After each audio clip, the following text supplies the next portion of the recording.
Bonjour tout le monde. Bonsoir tout le monde plutôt. Exceptionnellement, aujourd'hui, lundi 9 septembre, cette journée a duré un peu plus longtemps que prévu. C'est ainsi qu'on se retrouve aujourd'hui pour un énième épisode de Lundi Spaghetti. Je dis un énième comme si on en était au 25e, au 26e, au 25e, au 27, ou tout ce que vous voulez après. C'est déjà deux de plus que ce que beaucoup de personnes auraient parié, Yous. Déjà, et puis merci de me sauver parce qu'après 27, je savais plus ce qui suivait. Donc je savais pas quoi dire après.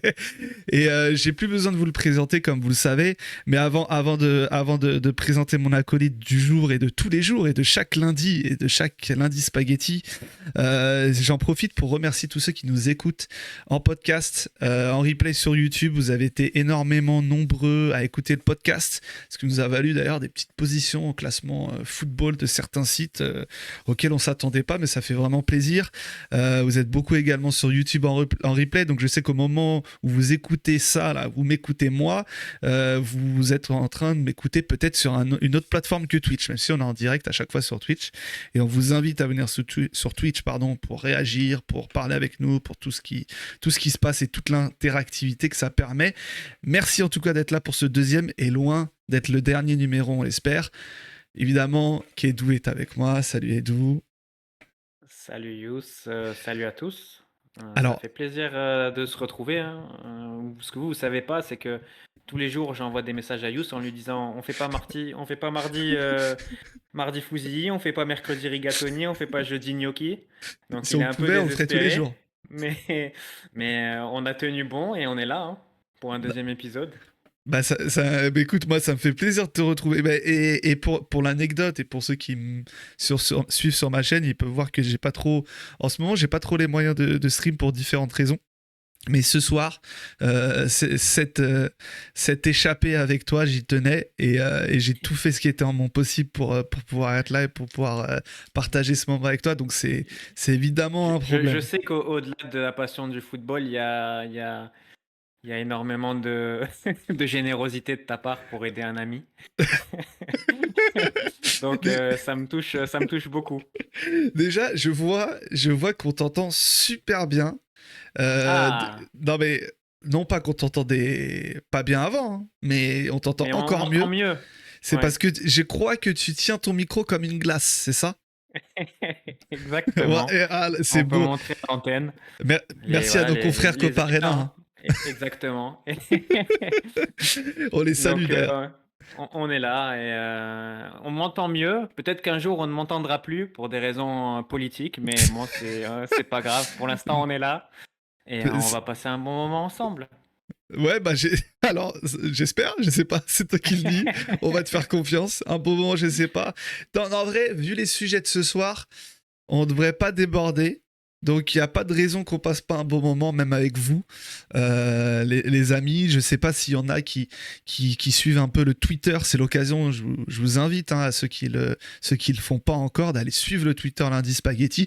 Ne nous suivez même plus nous, si vous voulez. Allez suivre que le Twitter pour vous tenir au courant de Exactement. l'information. Et comme ça, Je l'écris dans le chat. bah voilà, comme ça, vous serez au courant du programme. C'est là où je voulais en venir. On annonce le programme. Pour être honnête avec vous, le programme, on le cale quelques jours avant à chaque fois. Mais on met du temps à l'annoncer. Simplement parce qu'on est des merdes, tout simplement. C'est aussi simple que ça. Parce qu'on sait que vous attendez déjà beaucoup les émissions, donc si en plus on donne les sujets, ça va pas être Bah, tenable pour vous. oui, ça va créer encore plus d'attentes et ça va être horrible. C'est pour ça. Mais du coup, pour ce soir, il y a deux gros sujets, mais comme d'habitude, hein, de toute façon, c'est la semaine dernière, je pense que c'était l'exemple parfait de ce qu'on veut faire toutes les semaines ou presque. C'est qu'il y a des sujets qui sont définis, mais on a une fâcheuse tendance à déborder. Voilà, les lignes de touche ne nous arrêtent pas. On va vers le banc de Comme touche, on va dans les tribunes, on si tu revient. commences déjà à me faire des perches pour un certain joueur de l'équipe de France, Yous, On Ah, va t'as avoir du vu? mal à, on va avoir du mal à lancer l'émission, hein. Tu l'as vu tout de suite le parallèle. Donc voilà, et puis même dans le chat, si jamais vous avez des idées de discussion, de sujets qui sont jugés assez intéressantes par la production de l'émission, et ben peut-être qu'on évoquera ces sujets-là à la suite des deux sujets qui sont donc, parce que voilà, il y a des gens, ils écoutent, il y a des gens sérieux, il n'y a pas que des cons qui nous écoutent, et là, celui qui est peut-être en train de m'écouter dit, mais c'est bien, mon ami, mais le programme, il arrive quand ce programme? Donc pour cet épisode au programme, c'est assez simple. Il y a deux sujets, donc comme j'ai pu le dire, deux gros sujets qui vont nous donner le temps de s'étendre sur ces sujets, parce qu'on aime s'étendre sur ces sujets. On va pas évidemment parler de la réélection de Vincent Labrune qui est arrivé aujourd'hui. On va pas parler de la sortie de Laurent Nicolin pour ceux qui ont vu, mais on va parler des lofts dans le football. Je vous rassure, on va pas passer des heures et des heures sur ce sujet-là. On en parlera ce qui est nécessaire, mais c'est un sujet qui est quand même important de l'été. Et je pense que il faut en parler avant, et c'est aussi une manière de fermer ce mercato, tu vois. Le loft est lié au mercato, les lofts sont liés au mercato, et en parlant un peu de ce sujet, voilà, on boucle le mercato, c'est derrière nous, et maintenant on peut peut-être parler de jeu, je sais pas, on verra, ça dépend pas que de nous. C'est une trêve internationale, donc non, on parle pas de jeu pendant une trêve internationale, ça n'existe pas. Non, toujours pas. Voilà. Peut-être ce week-end, mais pas sûr. Peut-être. Et du coup, au-delà du sujet des lofts, il y avait un sujet ça ne vous a pas échappé, un peu plus profond, qui veut tout et rien dire pour certains, qui passionne certains, qui en passionne pas, enfin qui passionne pas d'autres. Mais c'est le sujet du football. Est-ce qu'il était mieux avant? Est-ce que, voilà, c'est toutes les questions que ça engendre. Est-ce que le football était mieux avant? Est-ce que le football d'avant était de meilleure qualité, de plus haut niveau? Toutes ces choses-là, parce qu'effectivement, le mieux, c'est quelque chose de vague. On va essayer de... Subjectif, ouais. Ouais, c'est surtout ça. Et c'est ça qui est intéressant, parce que ça nous permettra, j'imagine, de donner nos définitions à nous, de ce qui est le mieux, le moins, le bien, toutes ces choses-là. Et puis même ça, je sais d'avance que dans le chat, ça va énormément réagir à ce sujet-là. On posera la question avec l'aide des modérateurs, la question fatidique. Le foot, c'était mieux avant? Oui, non. Voilà. Il y en a qui, évidemment... Tu vois, par exemple, moi, on développera chacun notre avis après. Mais moi, par exemple, si tu me dis oui ou non, je peux pas répondre. J'ai besoin de dire autre chose. Voilà. Donc, ça tombe bien.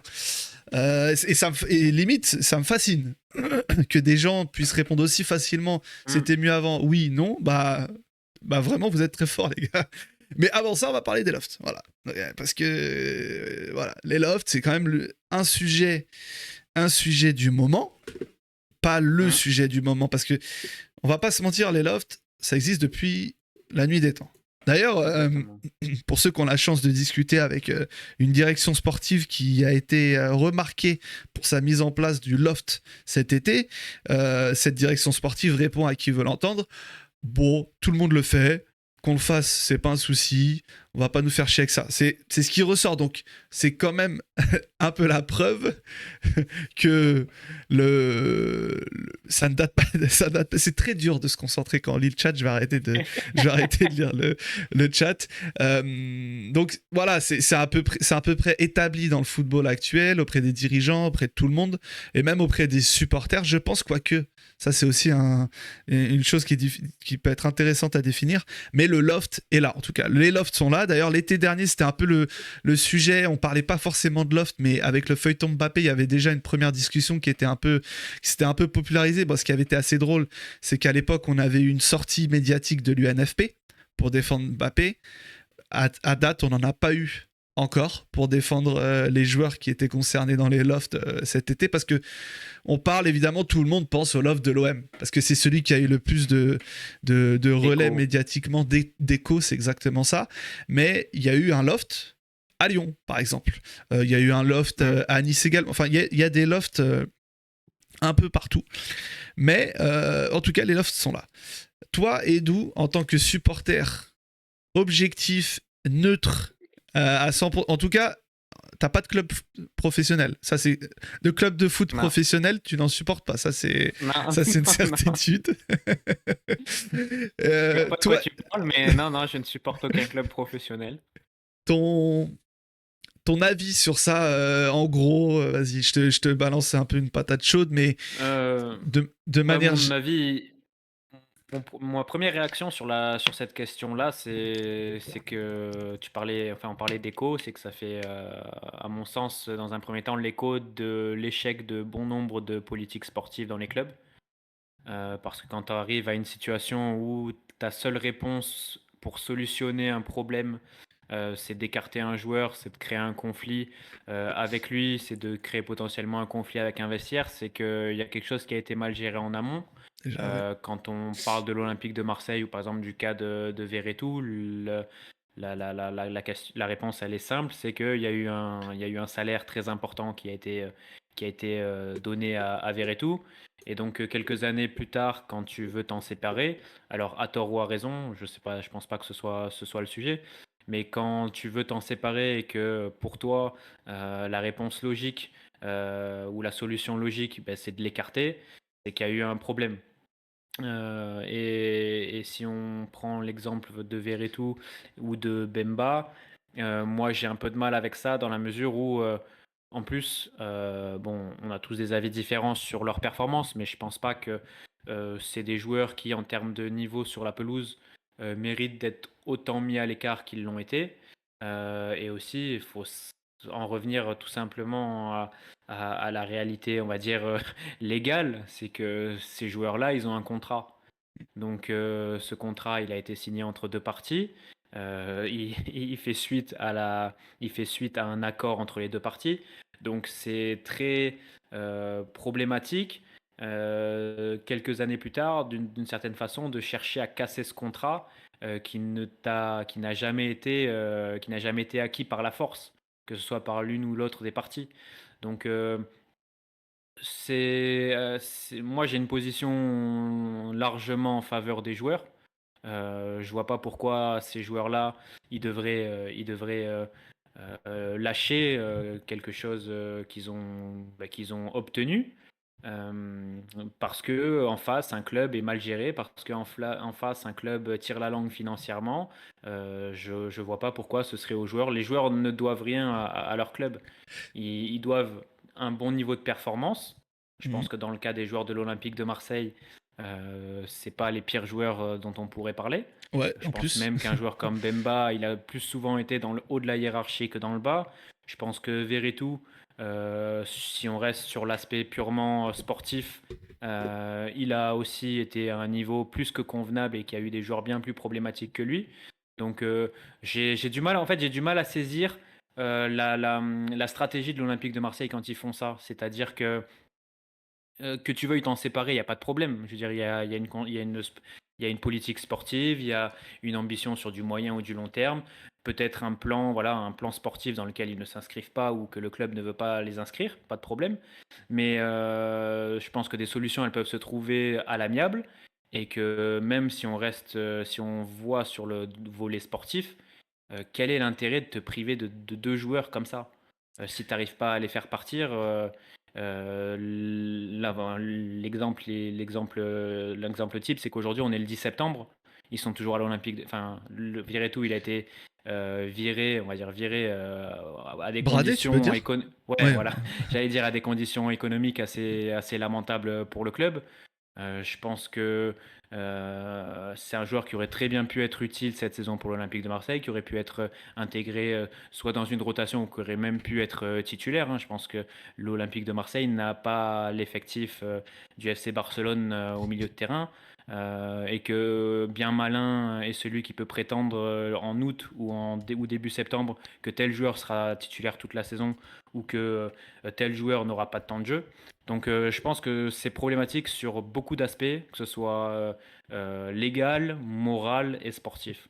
Ouais, mais franchement, t'as très bien résumé la situation et je voulais rebondir sur le premier truc qui est pour moi la genèse de la chose, c'est que effectivement, le loft vise à sanctionner l'erreur d'un recrutement. Quand on résume, voilà, il y a un joueur qui a été recruté, il a soit été recruté Je avec te un... coupe, juste, je te coupe pour rebondir sur ce que tu viens de dire. Ce que je trouve que c'est vraiment intéressant, c'est que est-ce que tu peux vraiment parler d'erreur de recrutement quand c'est question de Bemba et Bah, Verretou à l'OM?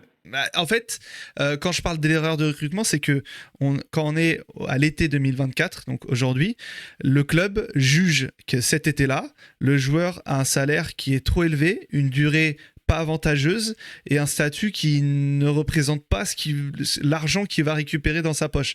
Donc, c'est-à-dire que à l'été 2024, au moment du mercato, le club de l'OM juge que ces joueurs, à l'heure actuelle, sont pas des erreurs de recrutement au sens propre du terme, si tu veux, mais Oui, non, je comprends. le recrutement qui a été fait auparavant est remis en question. Mais du coup, la chose, pourquoi je dis erreur de recrutement, c'est pas en soi des erreurs de recrutement, mais le salaire que tu as donné, tu l'as donné dès que tu l'as recruté. Il n'est pas apparu cet été, donc Exactement. il est là depuis un petit Exactement. moment.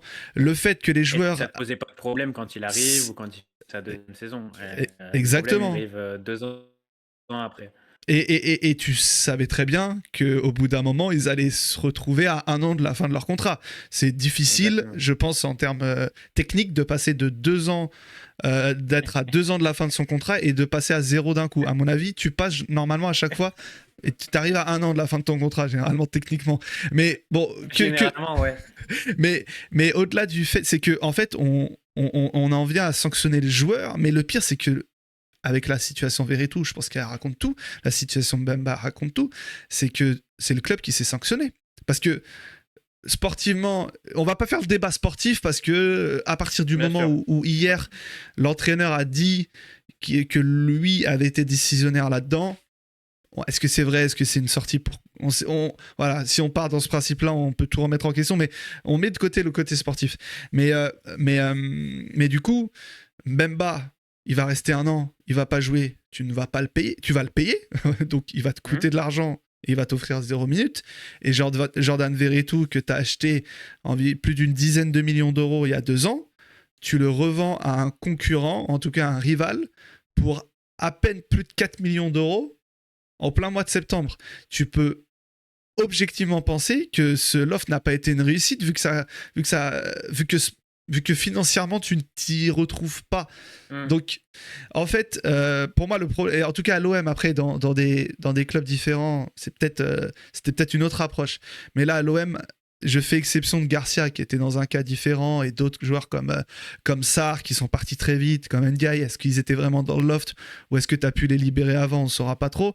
Mais globalement, quand même, quand on pense à Gigot, quand on pense à Verretou, quand on pense à Mbemba, c'est des joueurs qui ont plus qu'un an de contrat, en fait. C'est ça la vérité, c'est que il y avait une sortie de Pablo Longoria à la fin de l'année qui avait dit ceux qui ont plus qu'un an de contrat, et Luis Enrique était concerné aussi, ils vont devoir prolonger ou ils vont partir.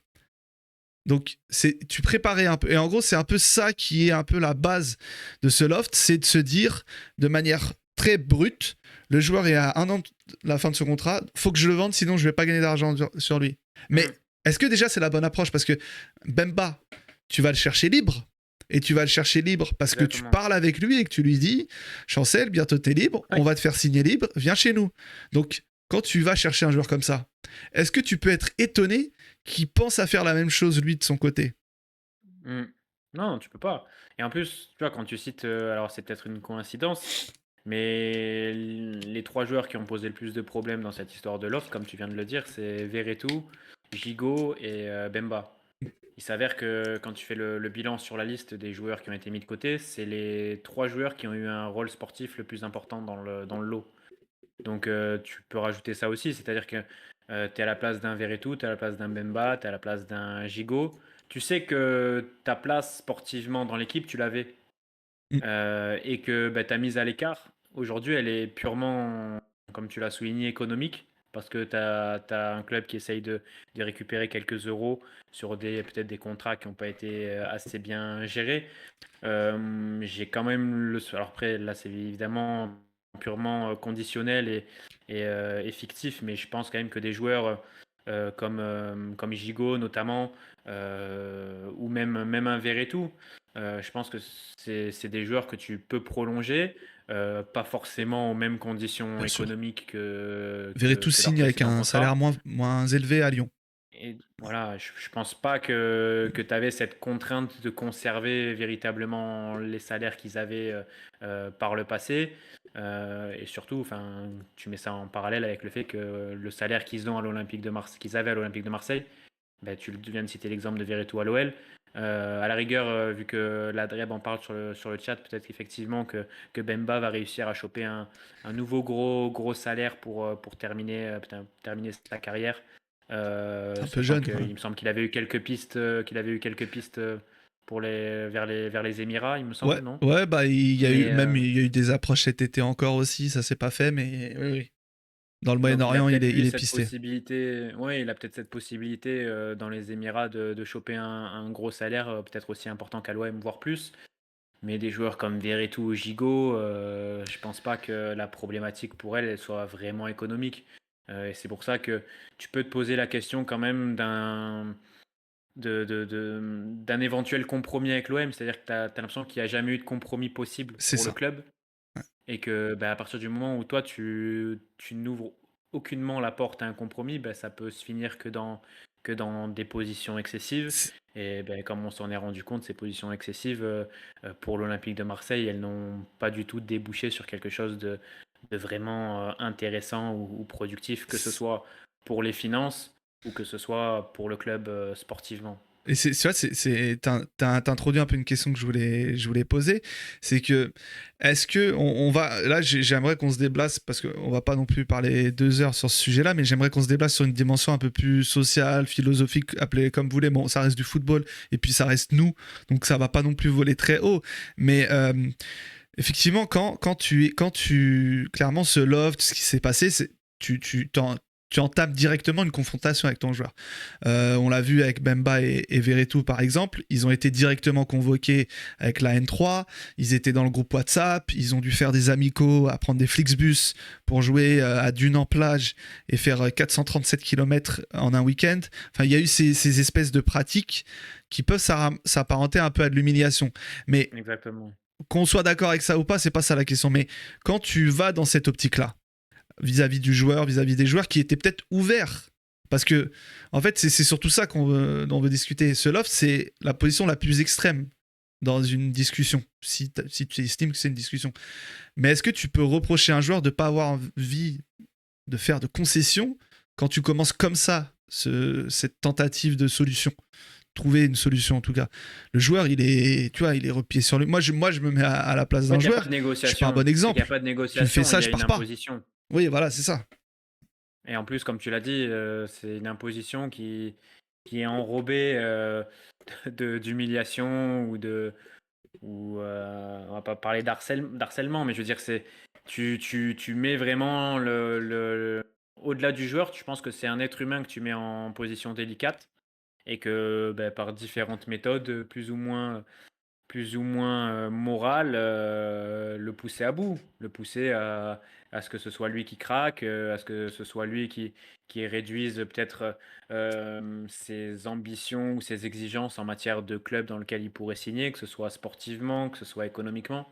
Donc c'est ça qui est regrettable, je pense. Je pense qu'on est vraiment sur une question morale, parce que comme tu l'as dit, sauf cas de figure extrêmement positif, que ce soit sportif ou économique. Le club il sort rarement gagnant Bah, c'est ça. de ce genre de méthode. On peut citer l'exemple, parce qu'on on est fixé sur l'Olympique de Marseille, mais je pense qu'on peut aussi parler par exemple de ce qu'a fait l'Olympique lyonnais avec Ryan Cherki. Cherki, très bon exemple. C'est absolument ridicule. Et comment ça se finit? Ben, ça se finit que on va peut-être devoir réintégrer Cherki dans le groupe pro parce que personne n'en a véritablement voulu. On n'a pas d'autre solution. Et en plus, notre équipe, elle est quand même vraiment pas terrible. Donc peut-être que ce mec-là, il pourrait Sportivement, il y nous a un rendre quelques intérêt. services. Bah ouais, Voilà. c'est ça. Là, c'est complètement absurde.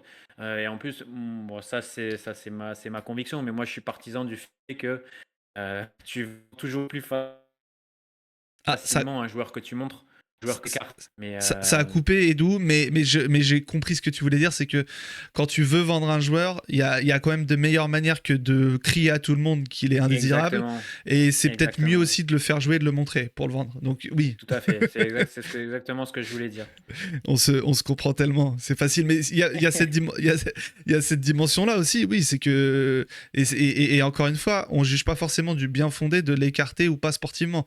Hmm, Si le coach estime qu'il en a pas besoin, il n'y a pas de souci. Simplement, nous, on exactement. est là pour dire, pour se séparer d'un joueur, il n'y a pas que le loft. D'ailleurs, je pense qu'il y a des millions Tout de à fait. transferts chaque été, et c'est pas que des joueurs qui sont dans des lofts à chaque fois qui sont concernés. D'ailleurs, Marseille cet Et été c'est a pas pu que des recruter joueurs des qu'à qui joueurs. il reste 3 ans de contrat Euh, aussi, hein. voilà, donc je pense que enfin, il faut peut-être aussi savoir accepter tout ça. Mais comme tu dis, cette logique sportive qui touche l'OL, avec le cas Cherki, on l'avait aussi retrouvé l'année dernière à l'OM avec Pape Gay, où Jean-Louis Gasset avait fait comprendre à Longoria qu'il avait absolument besoin de Pape Gay, et que même si on Exactement. l'avait promis de plus jamais jouer avec l'OM s'il ne prolongeait pas, eh ben lui, il allait le faire jouer. Et il y a aussi cette réalité là, parce que là on parle de Mbemba qui va peut-être pas jouer de l'année, pardon, mais si mais si Murillo, et si nos amis Exactement. notamment Bamomaité, ou juste pour C'est peut-être ton rappel, meilleur défenseur sportivement. ouais, et Enfin, après Balerdi. la Après solution de Balerdi. remplacement dans ce rôle d'arrière droit, central droit, comme vous voulez, quand t'as le ballon ou pas, c'est Lirola. Donc lui aussi aurait pu être dans un Moi, je suis loft, content, hein, dans un mais autre monde. Lui aussi. Quoique, je sais pas. Quoique, c'est pas sûr. Pas sûr. Et pour ceux qui nous voient à l'image, vous pouvez voir évidemment Edu. C'est pas encore un placement de produit, mais il prend ses BCAA après chaque séance. C'est important de prendre très les très acides important les aminés acides aminés. à Plus 4.1.1. Très... important que la whey, les enfants. Exactement.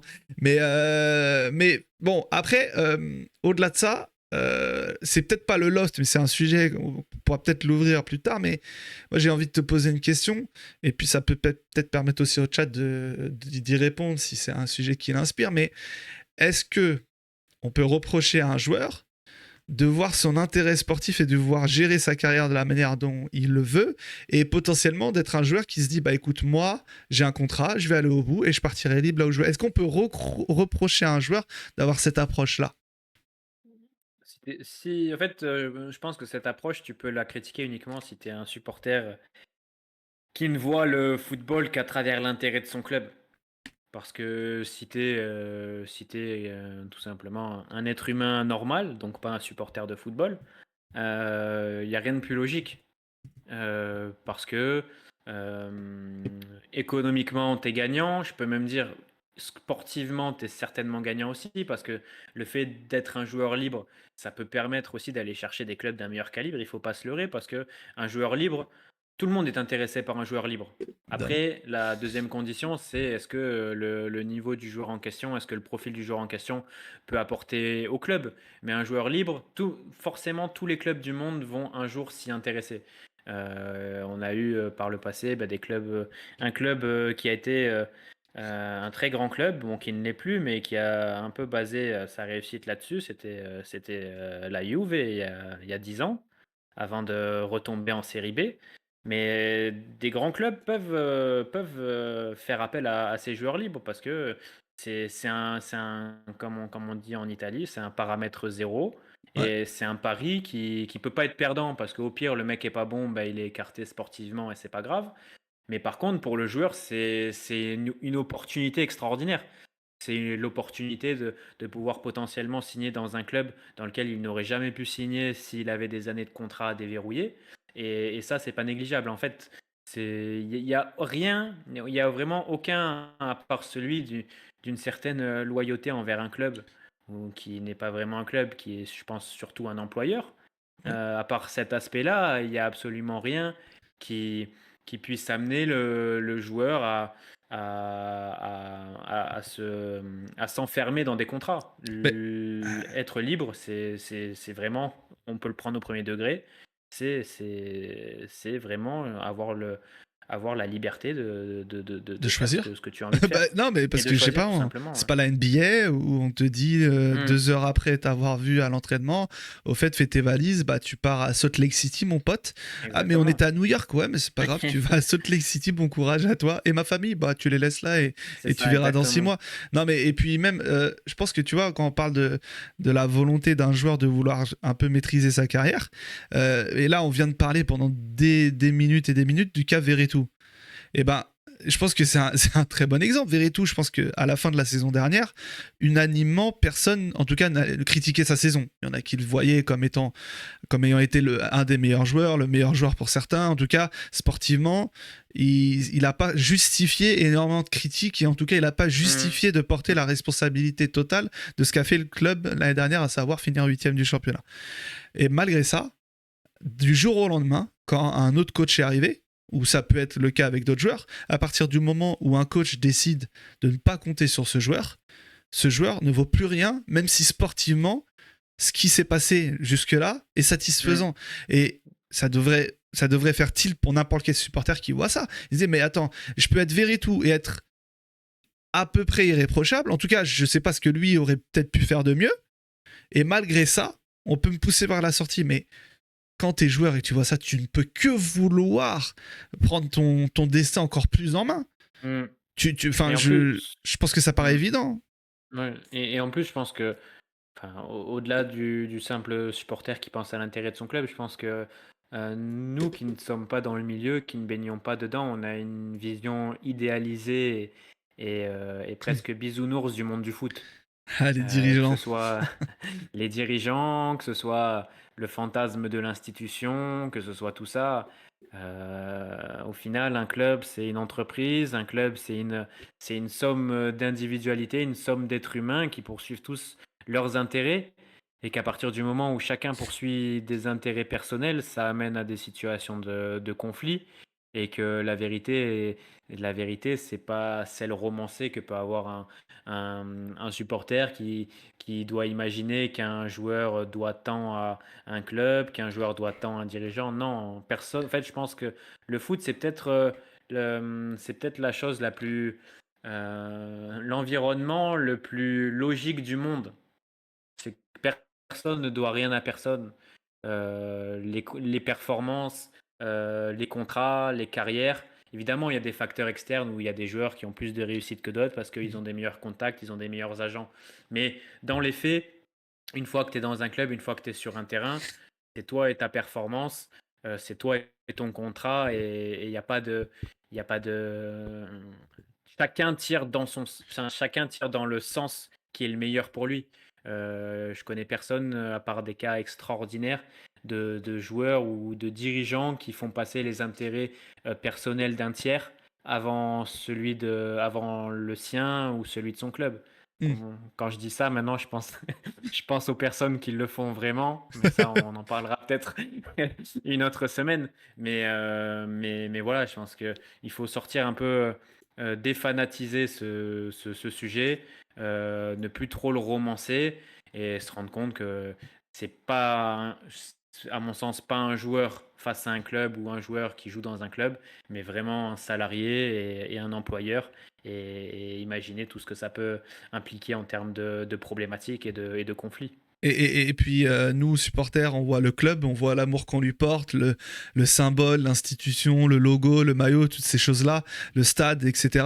Mais un joueur, quand il traite avec un club, il traite pas avec tout ça, il traite avec des personnes, Exactement. avec des dirigeants qui sont, désolé pour ceux Plus ou moins respectueux. Voilà, c'est ça, désolé si je casse un mythe ou un rêve pour certains, mais il y a aussi ça, c'est qu'il y a un moment donné, moi je vous aime les supporters, j'aime ce club, tout ça, mais le connard qui est en face de moi, qui veut pas me faire signer mon contrat, il est là, tu vois, et il veut pas me donner Exactement, ce on est que je d'accord. veux alors qu'il pourrait me le donner. Enfin, du coup, il y a aussi ces réflexions-là qu'ont les joueurs et je pense il faut le comprendre. Et puis ouais, le football est un. Et on n'a même pas parlé, je pense, tu vois, de la partie, le côté éphémère d'une carrière de foot.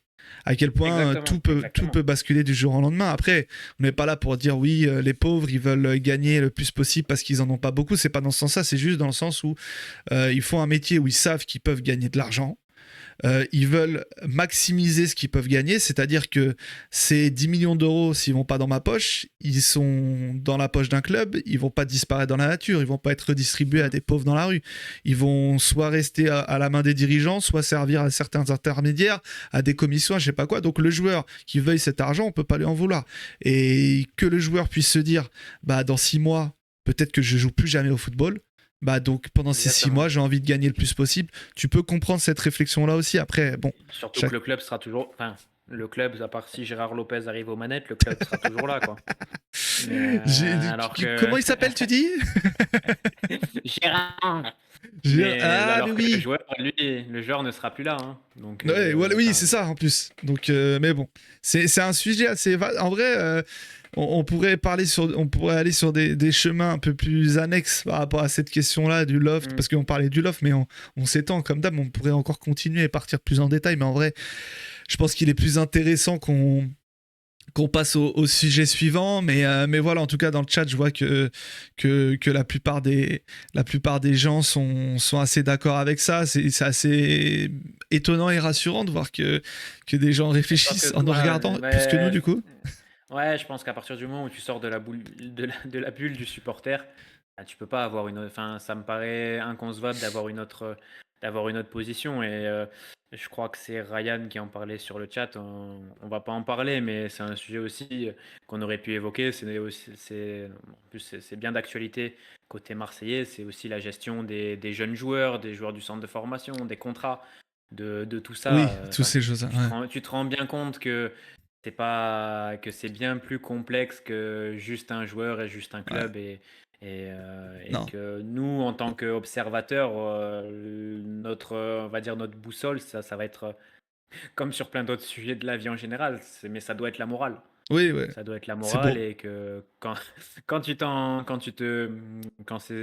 outil, tu peux difficilement avoir d'autres positions. Après, bien évidemment, il y a toujours des cas particuliers, il y a toujours des joueurs qui peuvent être égoïstes, qui peuvent aussi manquer de respect à des clubs ou des dirigeants qui à un moment donné leur ont accordé une confiance qu'ils n'auraient pas eu aussi, ailleurs, ou que d'autres ne lui auraient pas donné.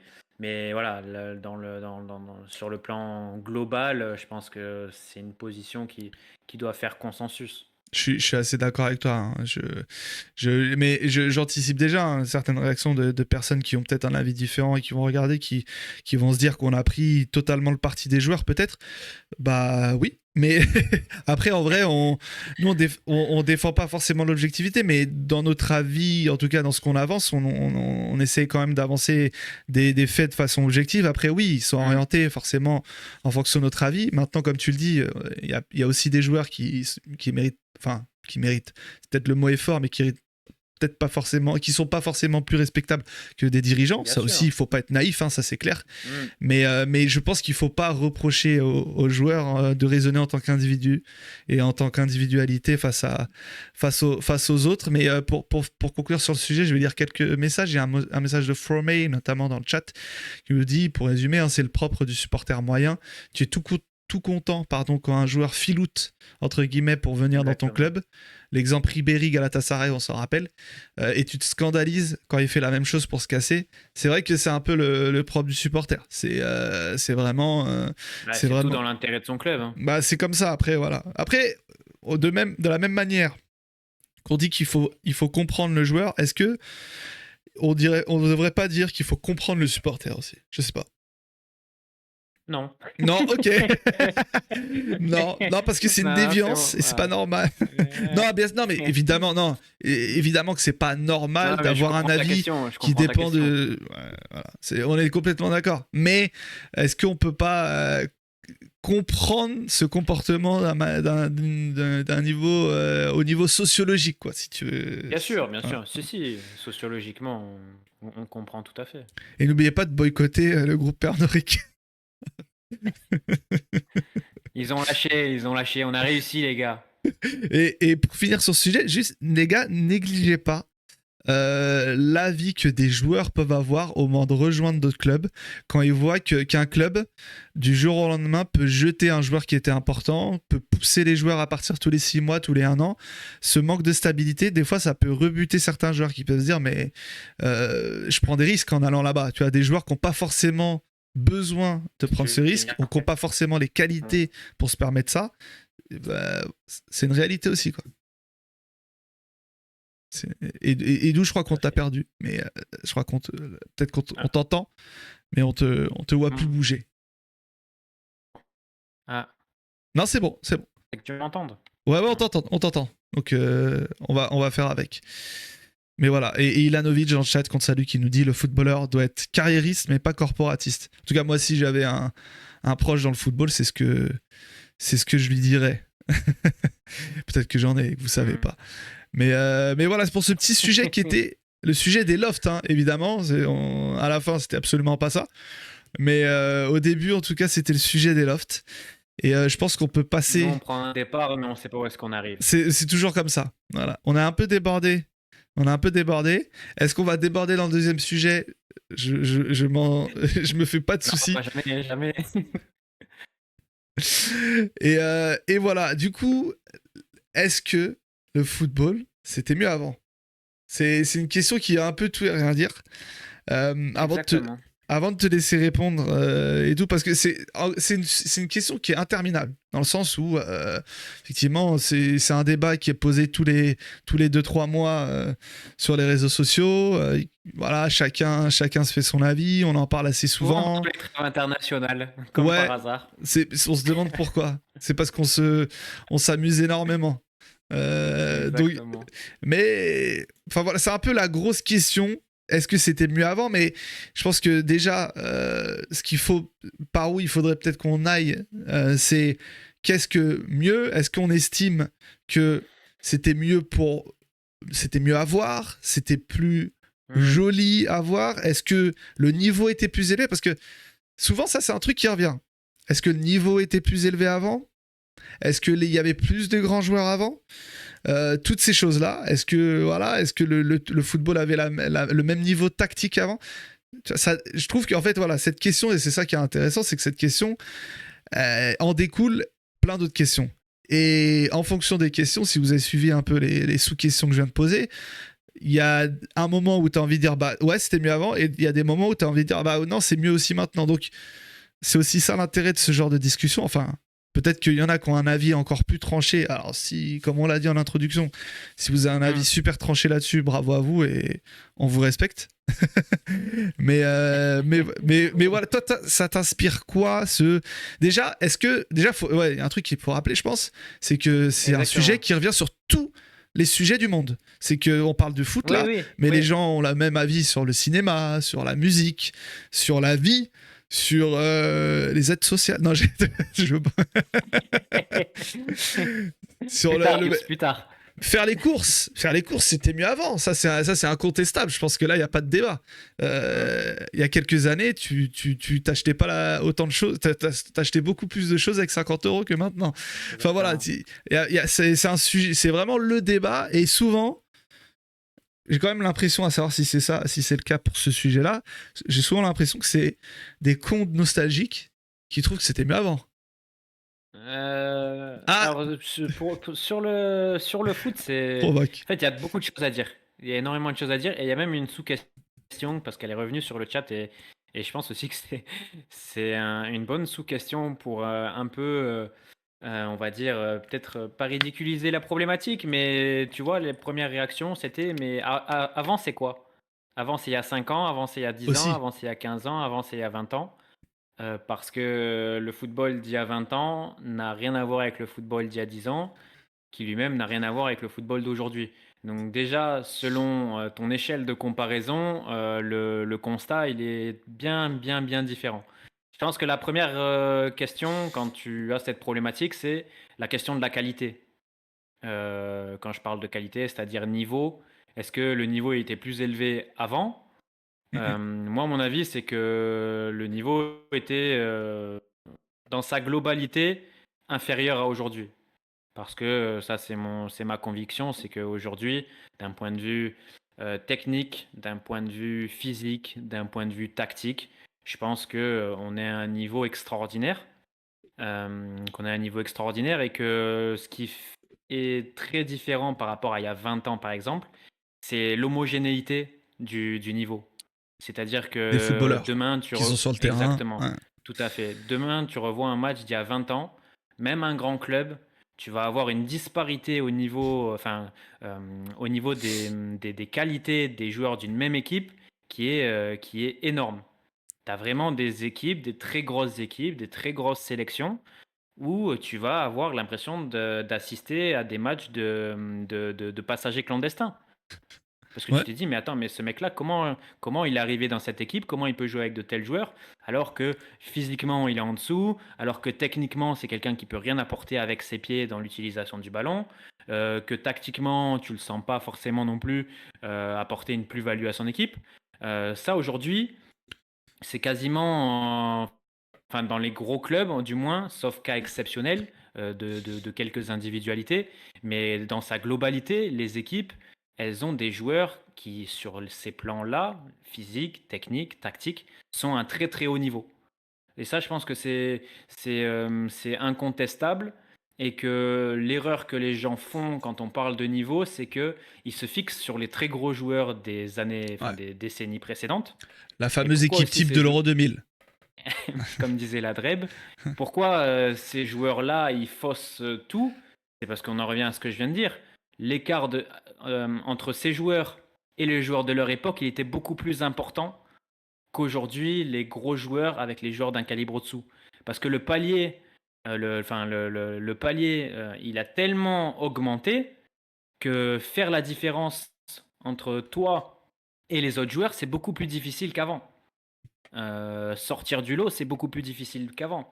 Parce que le niveau moyen, il est beaucoup plus élevé et que tu as des acquis chez tous les joueurs qui sont très impressionnants. Là où il y a un 20 ans, tu prenais le Real des Galactiques, Zidane, il faisait équipe avec Ivan Elguera et Michel Salgado.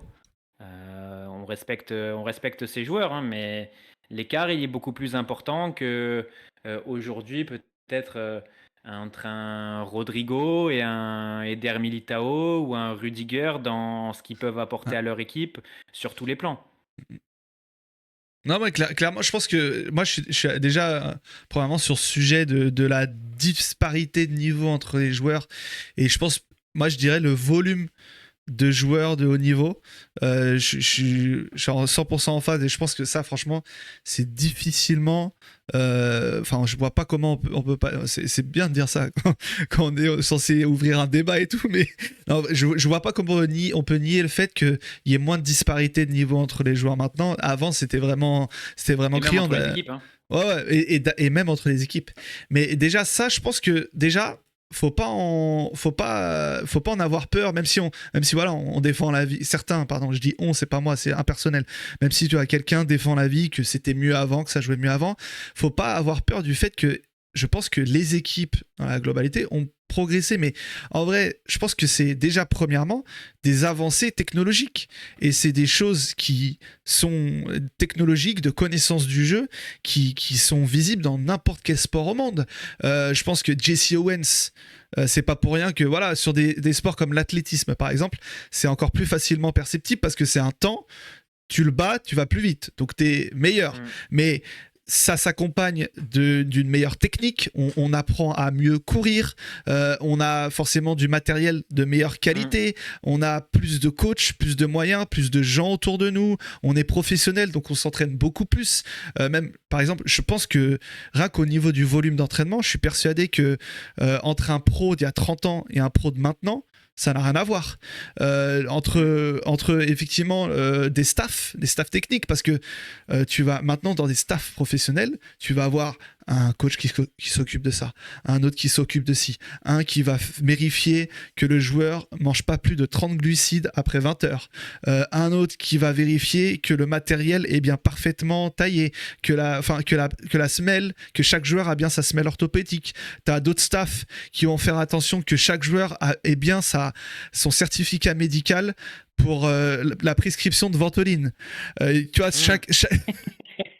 Je vois pas de quoi tu parles. il y a aussi des progrès à ce niveau-là. Il y a aussi ça. Exactement. Il y a aussi donc on peut pas l'enlever du débat cette question du dopage qui est un sujet très tabou dans le football, mais il y a qu'à voir les kilomètres parcourus par des clubs. On n'a pas forcément les Mm. stats là, mais c'est indéniable que les joueurs d'aujourd'hui courent plus que ceux d'avant. Est-ce que c'est seulement dû à la qualité des chaussures? Pas sûr. Je suis pas sûr. Je suis pas sûr que les 50 grammes gagnés sur le poids de la paire suffisent à expliquer ça. Mais tu as tout à fait raison sur voilà, au-delà des joueurs, au-delà des clubs, la professionnalisation de ce sport qui amène forcément un niveau de performance supérieur. Et ça ne peut que Que continue, s'améliorer ouais. avec le temps parce que on va continuer de découvrir des choses, que ce soit sur le corps humain, que ce soit sur les datas, que ce soit sur tous les plans, sur tous les volets liés au football. Donc ça va s'accroître. Et il y a aussi un volet, je pense, qu'on n'a pas abordé et qui aussi met en lumière le fait que ce sport, il est plus qualitatif aujourd'hui ou plus compétitif aujourd'hui. C'est, je pense, grâce à tout ça, le rôle des coachs. Je pense Ouais, qu'aujourd'hui, aussi. les coachs, ils ont un pouvoir de décision bien plus important qu'avant. Ou avant, c'est toujours le cas, hein, bien évidemment. La, hum, la, hum, le facteur clé de la performance d'une équipe, ça reste la qualité des joueurs qui la composent, ça, il n'y a pas de doute. Mais je pense qu'aujourd'hui, on a beaucoup plus d'exemples d'équipes avec des moyens limités, que ce soit Mm. économique, que ce soit qualitatif au niveau des joueurs, qui arrivent à performer, qui arrivent à surperformer, qui arrivent à bousculer des équipes et des clubs qui sont nettement supérieurs à eux. Et je pense que ça, c'était beaucoup moins facile avant, beaucoup moins possible, parce que les coachs, je pense, étaient dans une fonction plus de manager que de coach, ou du moins, ils n'avaient peut-être pas tous toutes les compétences presque philosophiques, j'ai envie de dire, parce qu'il Ouais. ne faut pas aussi nier le fait qu'un coach comme Pep, il a eu énormément d'impact sur ce sport et sur les générations de coachs qui ont suivi. Pour citer voilà, des exemples d'équipes qui ont produit un football d'une très grande qualité, sûrement au-dessus de ce qu'ils pouvaient produire. On peut citer par exemple l'Atalanta de De Gasperini. Gasperini. On peut citer aussi, parce que c'est une équipe que j'ai beaucoup suivie, le Séville de Sampaoli, Mm. même la sélection du Chili. Moi, bon, je suis obligé de le dire, mais aussi l'OM de Tudor. Je pense que c'est des équipes qu'on ne pouvait pas imaginer par le passé, mais qu'il y a des coachs aujourd'hui qui ont une vision, qui ont euh, des caractéristiques qui permettent de tirer énormément de leurs joueurs et plus qu'avant. Et ça amène à suivre quand même des équipes qui peuvent être vraiment très emballantes et qui ne dépendent pas d'individualité. C'est-à-dire que c'est des équipes devant lesquelles on peut se mettre parce qu'on sait que l'expression collective de cette équipe va, nous, en tant que fans de foot, nous donner du plaisir. Là où je pense qu'avant, on suivait avant tout des équipes parce que dans ces équipes-là, il y avait deux, trois joueurs qu'on avait envie de voir, deux, trois joueurs différents qui portaient leur équipe. Mm, mm. Mais je pense qu'il y avait ces équipes-là, elles avaient une portée collective beaucoup moins importante que que ce que l'on peut voir aujourd'hui grâce à des coachs, grâce à des équipes qui travaillent très très bien collectivement. La qualité collective des équipes s'est améliorée. Je pense que Ah oui, ça vraiment, ça on peut être, on peut le valider, l'acter, passer à un autre sujet, parce que voilà, clairement, la qualité des collectifs des équipes ont évolué, parce que et puis même elles sont mieux préparées aussi. Il y a aussi, je pense que il y a exactement. aussi tout un aspect au niveau de la préparation, et ça c'est tout con, c'est qu'il y a 30 ans, bah il y a des joueurs, il y a des équipes qui en jouaient d'autres qui ne connaissaient pas l'équipe qu'ils allaient jouer. Enfin, Oui, oui. ils la Et même découvraient physiquement, pendant le match. physiquement, enfin, tu savais quand même que une équipe, surtout si elle jouait la Coupe d'Europe, elle allait avoir de gros trous enfin, de gros passages à vide dans la saison. C'était acté. Tu savais que les joueurs, en tant qu'individualité et l'équipe, elle allait avoir des périodes de contre-performance vraiment notables. Alors qu'aujourd'hui, bon, il y a toujours des passages de moins bien, il y a toujours des dynamiques dans une saison. On va pas non plus réinventer la roue, mais tu as quand même des équipes qui arrivent à préparer leur saison, à travailler leur saison de façon à ce que les dynamiques, surtout négatives, elles sont les moins importantes possibles et que l'équipe garde quand même une, un palier de performance le plus important possible et que à certains moments de la saison, peut-être ce qui va faire le plus de différence, ça va être, faut pas se leurrer, une question de réussite, un match sans, des Ouais. blessures, etc. Mais je pense que les saisons aujourd'hui, elles sont beaucoup mieux préparées, gérées au quotidien qu'il y a 10 ans ou 15 ans où tu savais que une équipe, même une grosse équipe, à partir du moment où elle allait avoir plusieurs tableaux à jouer, ça allait être très compliqué. Ouais, non, c'est vrai. Bon, il y a une réaction dans le chat de Jean-Eudes que je vais lire, qui nous dit que, parce que tu parles de la saison et des passages à vide sur une saison, pour lui, même sur un match, hein, il y a des passages à vide de fou, faut voir ça, sérieux. Le Auxerre d'aujourd'hui peut en coller 2 au Real, j'imagine au Real d'avant. Ouais. Ouais, et puis il y a Gulut Bulut dans le chat qui nous dit qu'il se souvient pendant un moment, les équipes anglaises en Coupe d'Europe, début février, elles avaient du mal physiquement. T'as aussi ça, ouais, non, c'est clair. Et je pense que ouais, au niveau de la préparation, au niveau de toutes ces choses-là, le staff, l'encadrement, les technologies, les aides à la récupération, toutes ces choses-là, forcément aident à être collectivement, en tout cas tactiquement, j'imagine, mieux préparé, être de moins laisser ça au hasard par rapport à avant. Hein. Je pense que clairement, t'as moins de dingueries. T'as moins de dingueries. Et c'est aussi. Est-ce que ça va pas aussi de pair avec la qualité de certains matchs? Quand je dis qualité de certains matchs, c'est qualité en termes de plaisir que tu peux prendre dans un match. C'est-à-dire, voilà, je schématise et je vais très vite. L'équipe qui est très bien en place tactiquement, qui fait peu d'erreurs tactiquement, défensivement, va pourrir le match entre guillemets aux yeux d'un téléspectateur et va rendre ennuyant un match. Mais c'est aussi parce que tu as atteint un niveau de performance défensive qui est remarquable par rapport à des années auparavant. Exactement, et ça me permet de rebondir sur ce que j'ai dit il y a quelques minutes auparavant, c'est que vu que, comme tu l'as dit aujourd'hui, les équipes, elles sont très fortes tactiquement, elles sont très bien en place, elles sont rodées sur tous les aspects.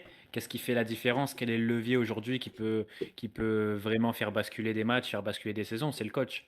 Parce que ça revient à dire que toutes les équipes aujourd'hui, elles ont un matériel armé et préparé.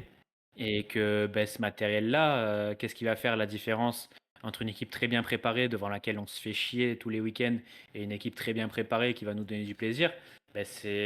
C'est ce que va insuffler le coach. Est-ce qu'il va insuffler un état d'esprit conquérant? Est-ce qu'il va se servir du matériel physique et athlétique de ses joueurs pour faire un jeu intense, axé sur l'intensité? On sait qu'aujourd'hui, les équipes qui ont le plus de possibilités, on va dire, de créer du spectacle ou de nous procurer du spectacle devant les matchs, c'est des équipes qui sont dans l'intensité. C'est un Liverpool de Klopp. C'est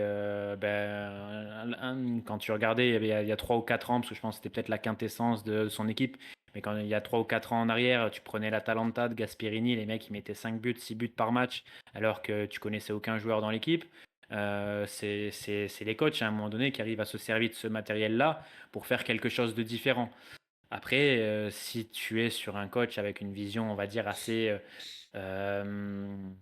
protectrice de son équipe, effectivement, ça mène à beaucoup de purges où en fait la problématique au final, c'est pas tant que les équipes soient fortes ou que les joueurs soient forts ou les joueurs bien préparés, c'est que tu as des coachs qui sont plus défensifs qu'offensifs, des coachs qui sont plus dans la protection de leur équipe que dans l'agression de l'équipe adverse. Et c'est ça en fait qui amène à des matchs compliqués parce que là où avant, un coach qui avait peut-être cette vision-là, il pouvait être trahi par les lacunes individuelles de ses équipes ou trahi par un surplus de talent d'un joueur adverse, là c'est moins évident parce que un coach très défensif aujourd'hui, il a quand même beaucoup plus de matos pour verrouiller sa surface de réparation qu'un coach il y a 20 ans. Toi, tu mets ton curseur de ce que tu aimes voir et sur la beauté et en tout cas le respect que tu peux octroyer à un coach sur les intentions. Mais est-ce que c'est le cas de tout le monde? tu vois.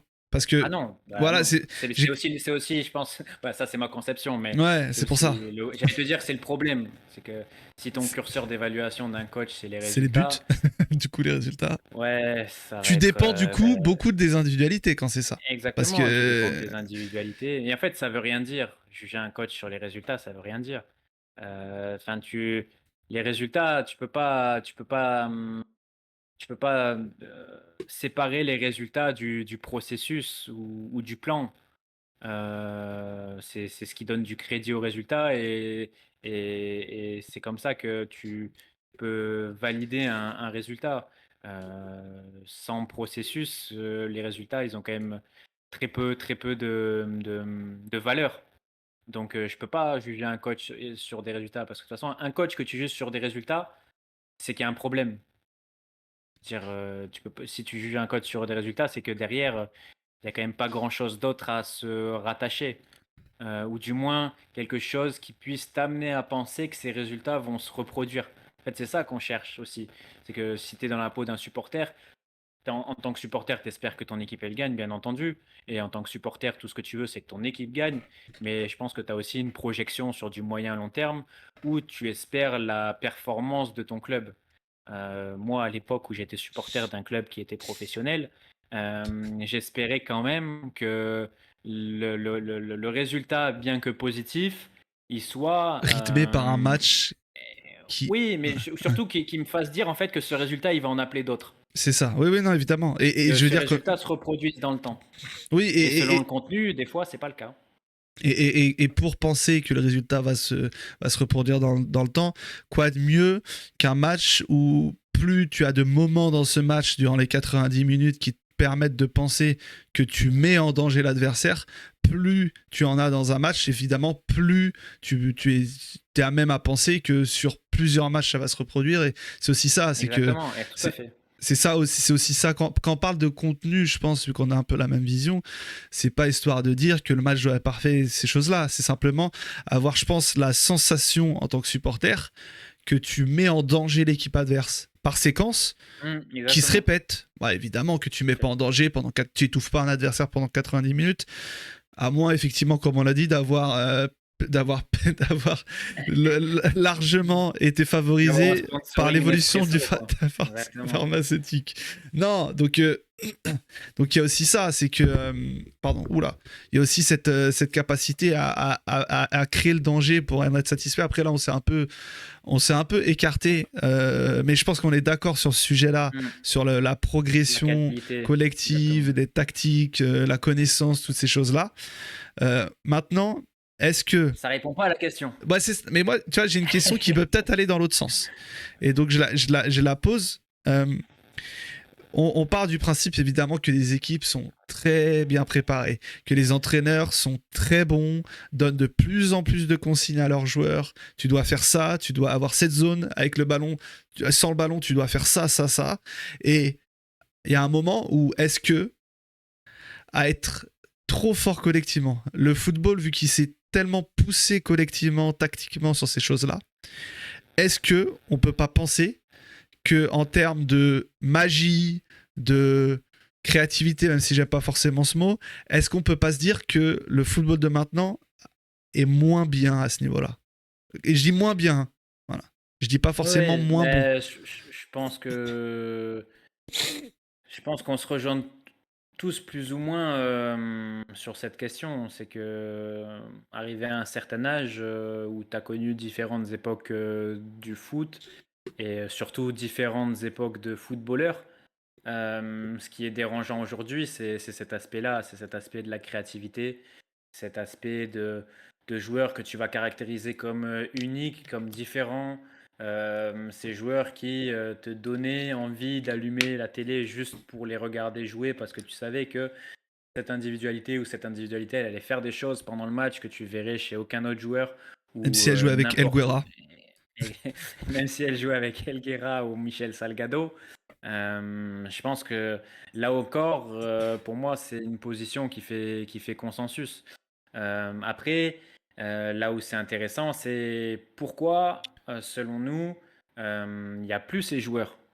Je pense qu'il y a, comme tu l'as dit, un facteur un facteur compétitif, c'est-à-dire qu'aujourd'hui, un coach, un club, il réfléchit au niveau de la construction de son équipe pour en faire l'équipe, c'est au premier degré, l'équipe la plus forte Ouais. possible.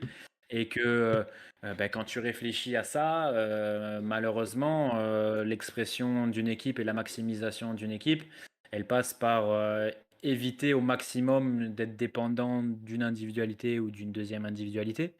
Même si toutes les équipes sont dépendantes de leurs meilleurs joueurs, mais du moins, c'est de mettre en place quelque chose qui puisse réduire au maximum leur dépendance et créer vraiment aussi des structures collectives. Je pense que c'est aussi qui a beaucoup changé par rapport à peut-être il y a 20 ans. Il y a 20 ans, quand tu regardes des matchs, par exemple, de Ronaldo à l'Inter, c'était même C'était plus, lui le je crois qu'il y a système. 30 ans. Exactement. C'est-à-dire que tu n'arrivais même pas à mettre en place quelque chose de cohérent pour faire briller Ronaldo. C'est Ronaldo qui faisait briller ton équipe tout seul. Euh, Aujourd'hui, quand tu as un top joueur dans ton équipe, tu essayes de mettre en place une structure qui va faire briller tes meilleures individualités. Alors parfois, bien évidemment, ça crée des questions de dépendance, mais c'est une construction de l'équipe qui profite à l'équipe et à ses performances.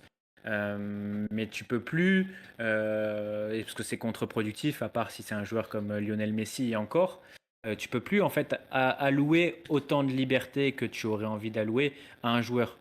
Tu peux même un Messi en fait, quand tu avais Messi dans ton équipe, tu peux très bien te dire, Messi il fait ce qu'il veut, il va dans les zones où il veut. De toute façon, c'est le meilleur joueur du monde, il va te faire la différence. Mais même ça en fait, à mon sens, ça a jamais été fait. Je pense que la problématique, ça a été plutôt de se dire, j'ai le meilleur joueur du monde, dans quelle zone le meilleur joueur du monde il peut faire le plus de différence, telle zone. Comment je vais faire moi en tant que coach pour créer cette mise en lumière, pour créer ce confort-là pour ma meilleure individualité, parce que je sais que si je la mets dans ces conditions, elle va faire la différence, elle va porter l'équipe vers le haut. Et je pense que ça aussi, après, c'est purement subjectif. Là, on parle vraiment de nos impressions, de ce qu'on a vu au fil des années en tant que fan de foot. Mais je pense que ça aussi, la vision des top joueurs, elle a totalement évolué. Comme le dit David sur le chat, tu donnes une liberté à Mm. ton meilleur joueur dans un cadre. Je parlais de Messi. Messi, tu savais que tu avais cette zone-là dans l'angle de la surface de réparation, parfois collé sur la ligne de touche. Mais tu savais que Messi, il fallait que tu arrives à le trouver à 25-30 mètres des cages, qu'il fallait que tu essayes de le trouver orienté d'ores et déjà vers le but, parce qu'une fois qu'il allait recevoir le ballon dans cette position-là, il allait pouvoir te faire la différence. Là où tu regardes des équipes il y a 25 ou 30 ans qui étaient complètement anarchiques. Moi, pour avoir malheureusement revu des matchs de Ronaldo à Pour le compte de l'Inter, ton employeur. exactement pour le compte de mon employeur, c'était terrifiant. C'était terrifiant parce que tu avais vraiment un joueur qui était lâché dans la nature. Alors oui, il pouvait faire ce qu'il veut, mais c'est même pas qu'il pouvait faire ce qu'il veut, c'est qu'il devait faire ce qu'il veut Oui, parce il que n'a pas trop s'il le ne le choix. faisait pas, il y avait pas d'autre solution pour la performance de son équipe. Donc c'est compliqué, ça c'est je pense purement sur l'aspect sportif, je vais te laisser rebondir dessus parce qu'après je pense Bah, qu'il y a d'autres aspects qu'on pourra aborder, un aspect égalité et réconciliation non, que, dont je parlerai après. non, mais ce plan-là, je trouve, je le trouve important parce que ça va peut-être pas nous aider à trancher, en tout cas participer à donner une réponse, mais tu vois, tu cites le très bon exemple de Ronaldo dans des séquences de sa carrière où, comme tu le dis, il était livré à lui-même et du coup, il était un peu, comme j'ai pu le dire, il était le système à lui seul. Est-ce que, euh, par exemple, les performances aujourd'hui d'Erling Haaland, qui est dans une équipe comme City, qui est en bout de chaîne d'une équipe comme City, qui a battu tous les records, qui a battu les records notamment là, du nombre de triplés en première ligue, qui est déjà un nombre de buts incroyable, qui est sur des rythmes bruts de chiffres records. Quel poids donner à cette performance-là, un joueur qui est, voilà, comme je dis, en bout de chaîne d'un collectif qui est peut-être le meilleur collectif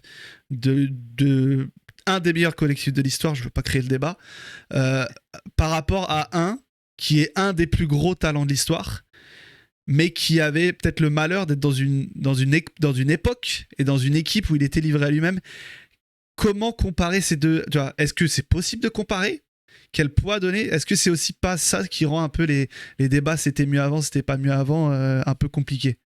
Bah après, c'est intéressant ta comparaison. Moi, ma réponse, c'est que je pense que si tu as Ronaldo à la place d'Haaland à City, il n'a pas le même rôle que Haaland.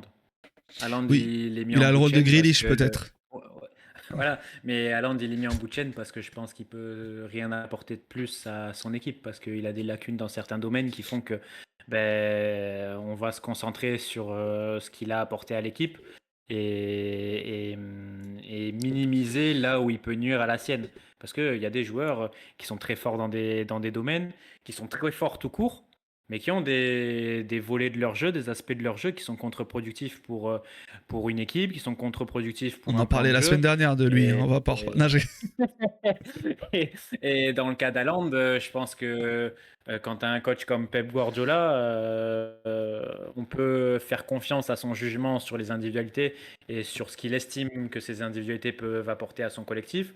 Donc quand il fait le choix de limiter au maximum, je pense, la responsabilité d'Erling Haaland dans le fonctionnement de son équipe en dehors de la surface de passe, je pense qu'on va lui faire confiance.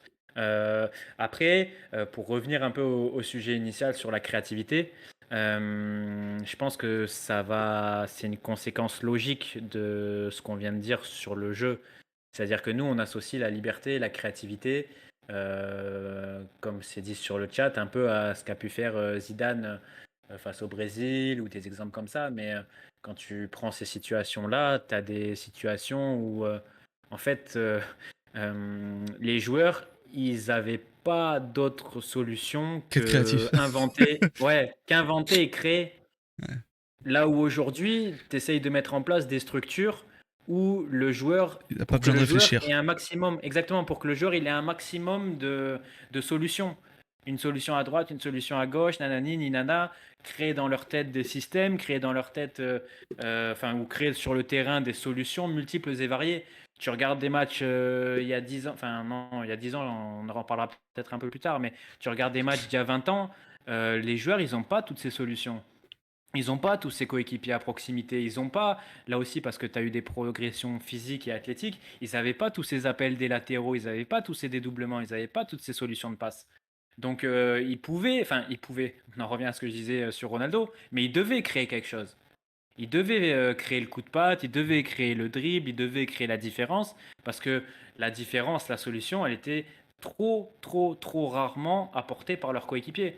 Et quand on prend l'exemple de Zinedine Zidane face au Brésil, moi j'ai revu le match récemment dans son intégralité, je trouve que sincèrement, la performance de Zidane, je la trouve extraordinaire parce que même si effectivement elle débouche sur très peu de concret sur le match, parce que sa vraie différence, en fait, c'est le coup franc qui met sur le pied de Thierry Henry, mais dans le jeu, il ne crée.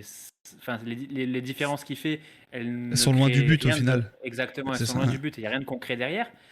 Mais te dire que ce joueur-là, en fait, il a réussi à faire toutes ces inventions ou toutes ces créations dans un système ultra compliqué, parce que l'équipe de France de 2006, c'est une équipe mais vraiment qui est à vomir. On peut, Et on qui en peut. plus sur ce match-là face à un Brésil Le d'une foot qualité des entraîneurs, c'est mieux individuelle maintenant en tout cas. très largement, et qui est face à un Brésil qui est pas beau non plus, mais qui a quand même une qualité individuelle qui fait que bon, t'as du Gilberto Silva, t'as du Zé Roberto, t'as du Lucio, t'as du très très gros client. Te dire quand même que dans cette situation-là, Zidane il a réussi à faire une différence, deux différences, trois différences, quatre différences, cinq différences, et qu'en plus à ces différences-là, il arrive à y ajouter un aspect esthétique extraordinaire, à faire ces différences-là par une, euh, par une qualité technique qui n'a pas d'égal. Pour moi, tu es obligé de mettre en valeur cette performance. Après, il faut se dire que si aujourd'hui un joueur il peut pas faire ce que Zidane faisait il y a 20 ans, alors il y a peut-être forcément une question de don technique, mais il y a surtout une question de structure. Un joueur, un Vinicius, aujourd'hui au Real Madrid, il fait énormément de différences, il fait beaucoup d'exploits, mais il arrive quand même, même si c'est pas aussi bien que ce qu'on pourrait peut-être le souhaiter, il arrive quand même à recevoir des ballons dans des situations relativement favorables, dans des situations de 1 contre 1, avec un apport d'un latéral, avec des espaces, Ouais. etc. etc. Là où il y a 20 ans, c'était pas comme ça. Mais et tu vois, cette performance de Zidane, elle m'inspire une question, c'est que Est-ce qu'il n'y a pas aussi, nous, de notre part, je nous inclus parce que bon, on a eu la chance de vivre ces deux époques. Une où on était un peu plus jeune, évidemment. Comme tout le monde, on a grandi. Avant, on était jeune, maintenant, on est un peu moins jeune.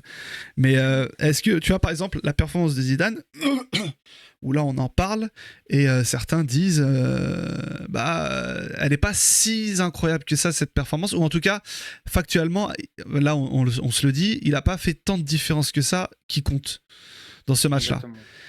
Il a eu 10 dans l'équipe ce soir-là, Zinedine Zidane. Il a eu 10. Est-ce que il n'y a pas aussi, de notre part, un peu de l'excès de nostalgie et comment dire, un manque de rigueur au moment de juger ce qui s'est passé avant par rapport à maintenant, où maintenant on scrute la moindre minute d'un match, on scrute la performance, il faut que la performance soit parfaite tout au long d'un match, il faut qu'il y ait eu ça, il faut qu'il y ait ci. Mais est-ce qu'on n'a pas eu tendance à, tu vois, dans cette comparaison, le foot d'avant, le foot maintenant, puis avant, on voyait moins de matchs, tout n'était pas télévisé, on regardait beaucoup de résumés sur l'équipe du dimanche, toutes ces choses-là.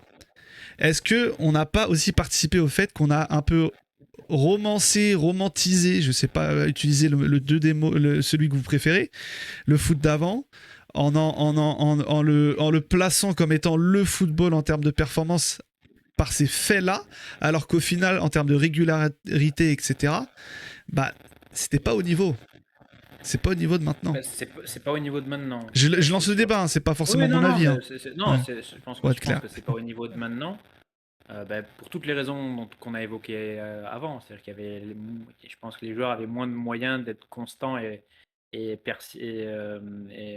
constants pendant un même match ou pendant une saison. Après, vu que ça a été ton tremplin pour la question, moi je reste quand même sur le fait que voilà, cette performance de Zidane face au Brésil, elle est extraordinaire et unique et moi j'ai rien à enlever. Et je pense même que alors évidemment, il y a un trait qui est ressorti avec des approximations techniques de Zidane pendant ce match-là, des grosses même, et il n'y a pas de problème. Mais j'aurais été, on va dire, très très inquiet qu'il n'y en ait pas, vu le cadre dans lequel il évoluait. Et aussi l'âge auquel il jouait, parce que un joueur de 34 ans en 2006, c'est pas un joueur de 34 ans revenu de sa retraite. Exactement en 2024. Donc moi, franchement, j'ai rien qui m'amène à nuancer sa performance ou à essayer de la réduire parce que je trouve que c'est sincèrement une performance extraordinaire. Après, comme tu l'as dit, on ne juge pas les performances de la même façon il y a 20 ans qu'aujourd'hui. Il y a effectivement une part de romantisme. Et je pense que le point le plus important, tu l'as abordé, enfin tu l'as évoqué, c'est que la consommation est totalement différente. Déjà, notre regard il est différent parce qu'on n'a pas le même âge. En 2006 et en 2024, il y a 18 ans qui sont passés. On est passé d'enfants, adolescents, à adultes, à vieux cons, à réac, etc., etc. Donc on n'a pas le même regard, on n'a pas la même fascination. Ça, c'est évident. La deuxième chose, c'est qu'on n'a pas du tout la même consommation. En 2006, même on va dire jusqu'à Bein, jusqu'à l'arrivée de Bein en France, les mecs qui regardaient beaucoup de matchs, c'est les mecs soit qui avaient la parabole, soit les mecs qui geekaient à mort les sites de streaming, etc. etc. Mais tu avais un accès au match qui était beaucoup plus difficile. Et c'est ce qui rendait aussi mythique le peu qu'on avait à se mettre. C'est ça aussi. Le match gratuit de TF1. C'était comme tu l'as dit, les résumés de l'équipe du dimanche. Nous, on avait accès qu'au meilleur. C'était le grand match, pareil, la Ligue 1 jusqu'à ce qu'il y ait Bein, etc.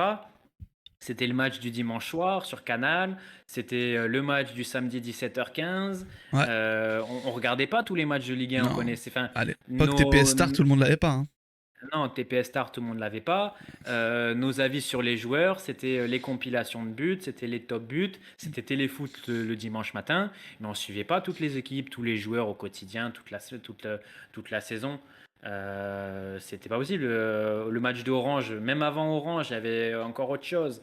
Il n'y avait pas cet accès-là. La Ligue des Champions, c'était le moment phare de la semaine, le match en clair de TF1. On savait même pas ce qui se passait sur les autres terrains.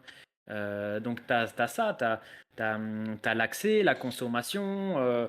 Et pour en revenir un peu à ce que tu disais, je pense, sur la vision des joueurs, la créativité, etc. ça va être mon ça va être mon quart d'heure Ah, égalité et voilà. réconciliation, football et réconciliation. C'est que ça va avec, mais les joueurs, il y a 15 ans, on les voyait que sur un terrain. Oui. Et on avait déjà, on était plus jeunes, donc on avait plus de fascination logiquement pour des footballeurs, parce qu'ils étaient plus vieux que nous, etc. Là où maintenant on a des joueurs qui sont plus jeunes que nous. Mais déjà, les joueurs, Plus jeune. Beaucoup. tu les Il y en voyais, a certains pour être leur qui père. pourraient être notre fils, mais bon.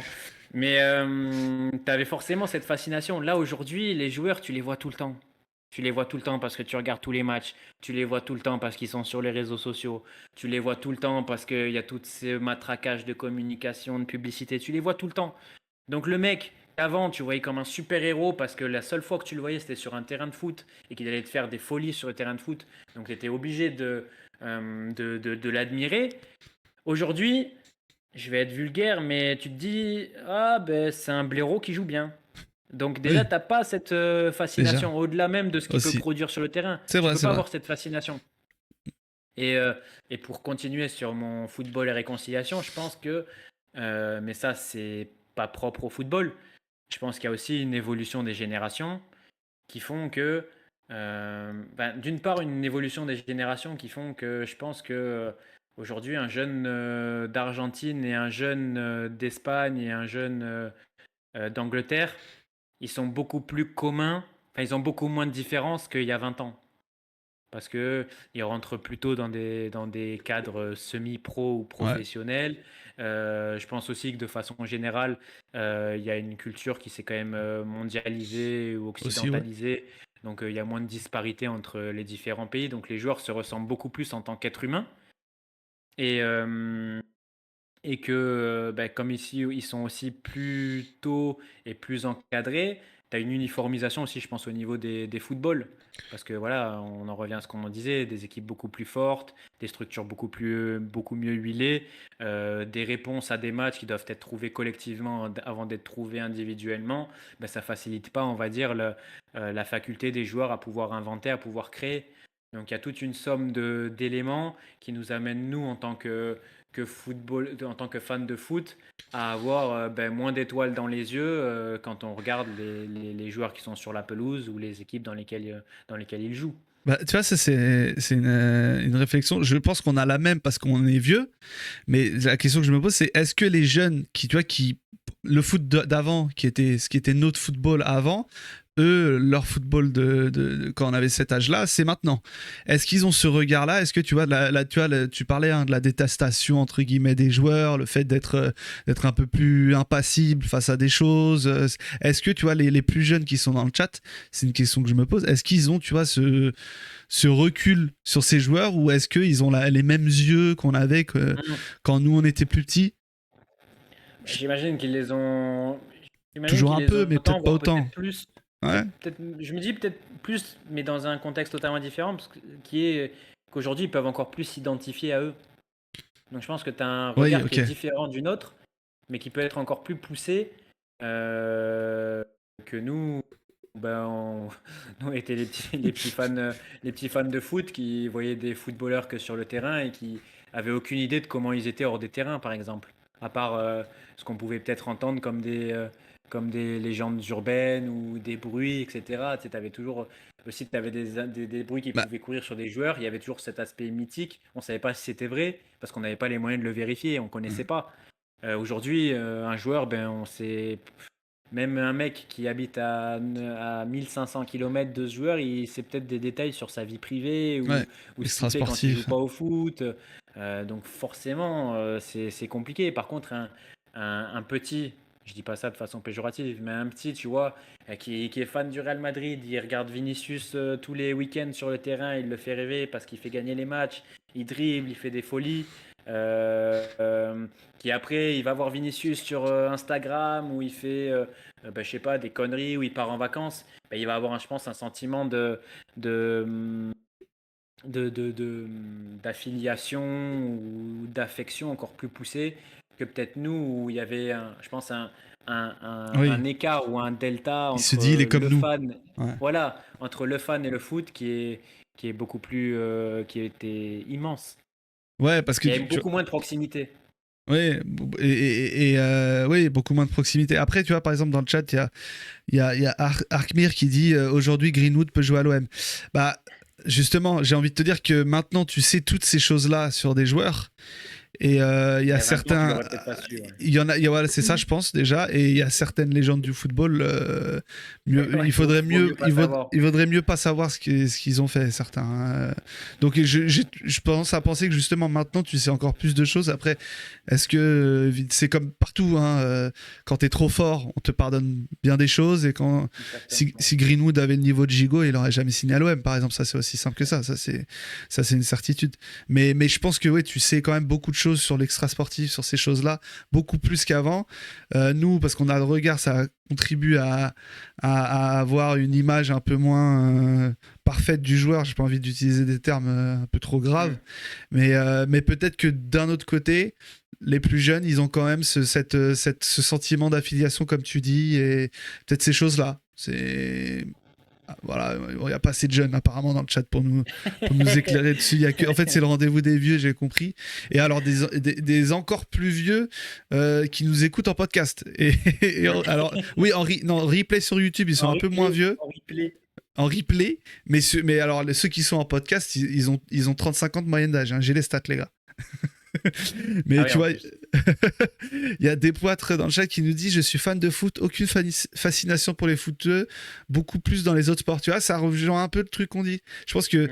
dans les autres sports, t'en connais moins, t'en sais moins sur eux, Exactement, tu les vois forcément. moins. Même, tu sais, t'as aussi cette affiliation qu'on a pendant les Jeux Olympiques. Là, il y en a cet été qui sont mis à découvrir Léon Marchand ou même des mecs comme Gaba au judo et Mm.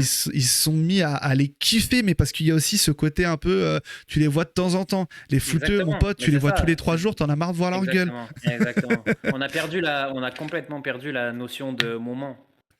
Tu vois, je parlais du match de Ligue des Champions sur TF1, c'était le moment. Il y avait. Oui, En fait, ouais, c'est ça. notre consommation de foot était faite de moments. C'était. Tu avais deux, trois rendez-vous dans ta semaine et c'est tout en fait. Là, tous les jours, si tu as envie de regarder du foot, tu as du foot. Tu peux regarder tous les championnats du monde en un clic, en HD. Tu vas avoir des palettes, tu vas Pour avoir pas des cher en plus. interviews. Tu vas avoir des interviews, enfin, t'as tout le temps, des après-matchs, des avant-matchs, des pendant le match.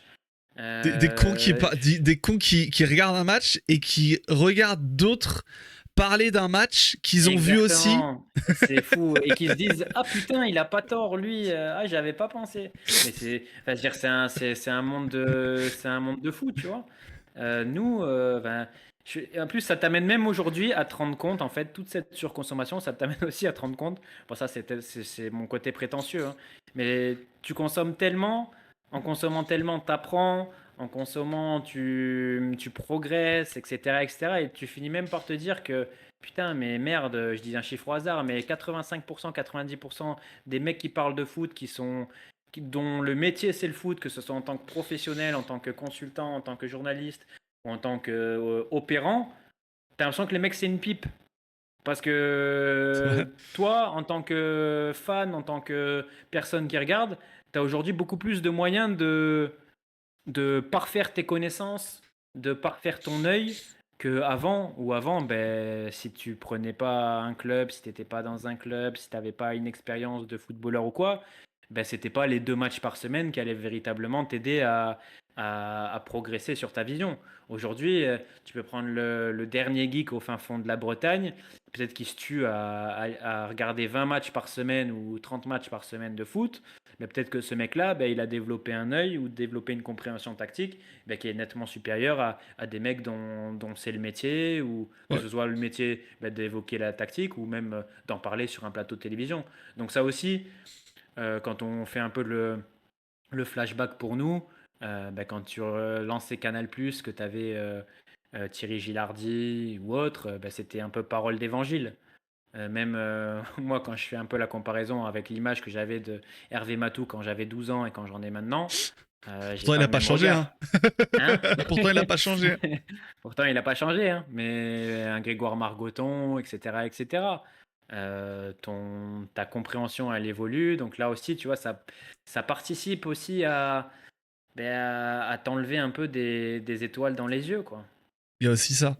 Et est-ce que toi, qui a été amené à regarder beaucoup de matchs d'une période où la HD n'existait pas pour le professionnel, est-ce que toi, quand t'as dû regarder ces matchs, est-ce que ça t'a pas fait changer d'opinion sur certains joueurs ou tu t'es Si, pas dit, si, ah tiens, énormément. lui, quand même, ah ouais, j'imaginais pas ça comme Énormément. ça.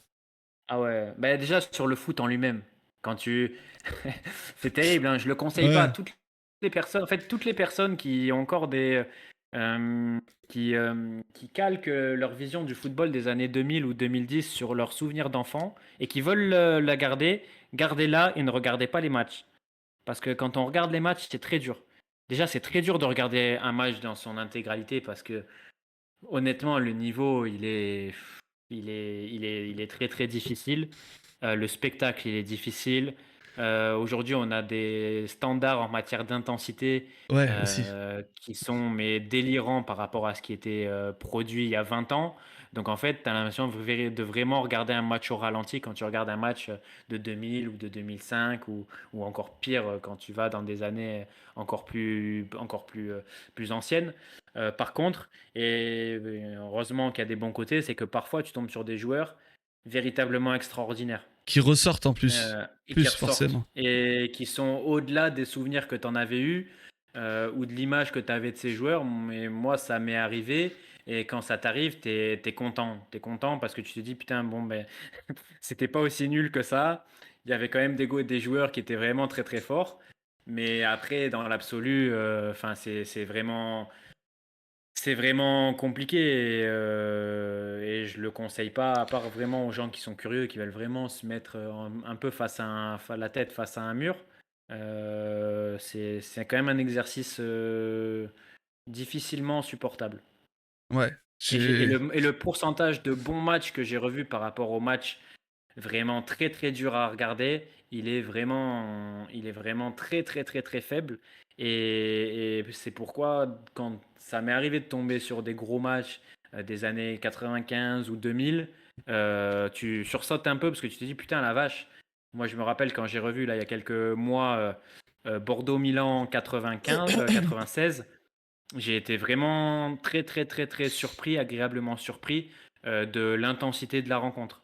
Parce que c'est vraiment un match que tu pourrais regarder aujourd'hui sans savoir, enfin, Ce genre de presque sans rencontre. savoir l'année exactement. Et je pense que ce genre de Et rencontres, de matchs qui sont des matchs couperés, t'avais sans doute peut-être plus ce genre de match où t'avais moins de calculs, où du coup ça courait plus et forcément il y avait peut-être un peu plus d'intensité, mais ça devait être Hmm, rare forcément par exactement. rapport.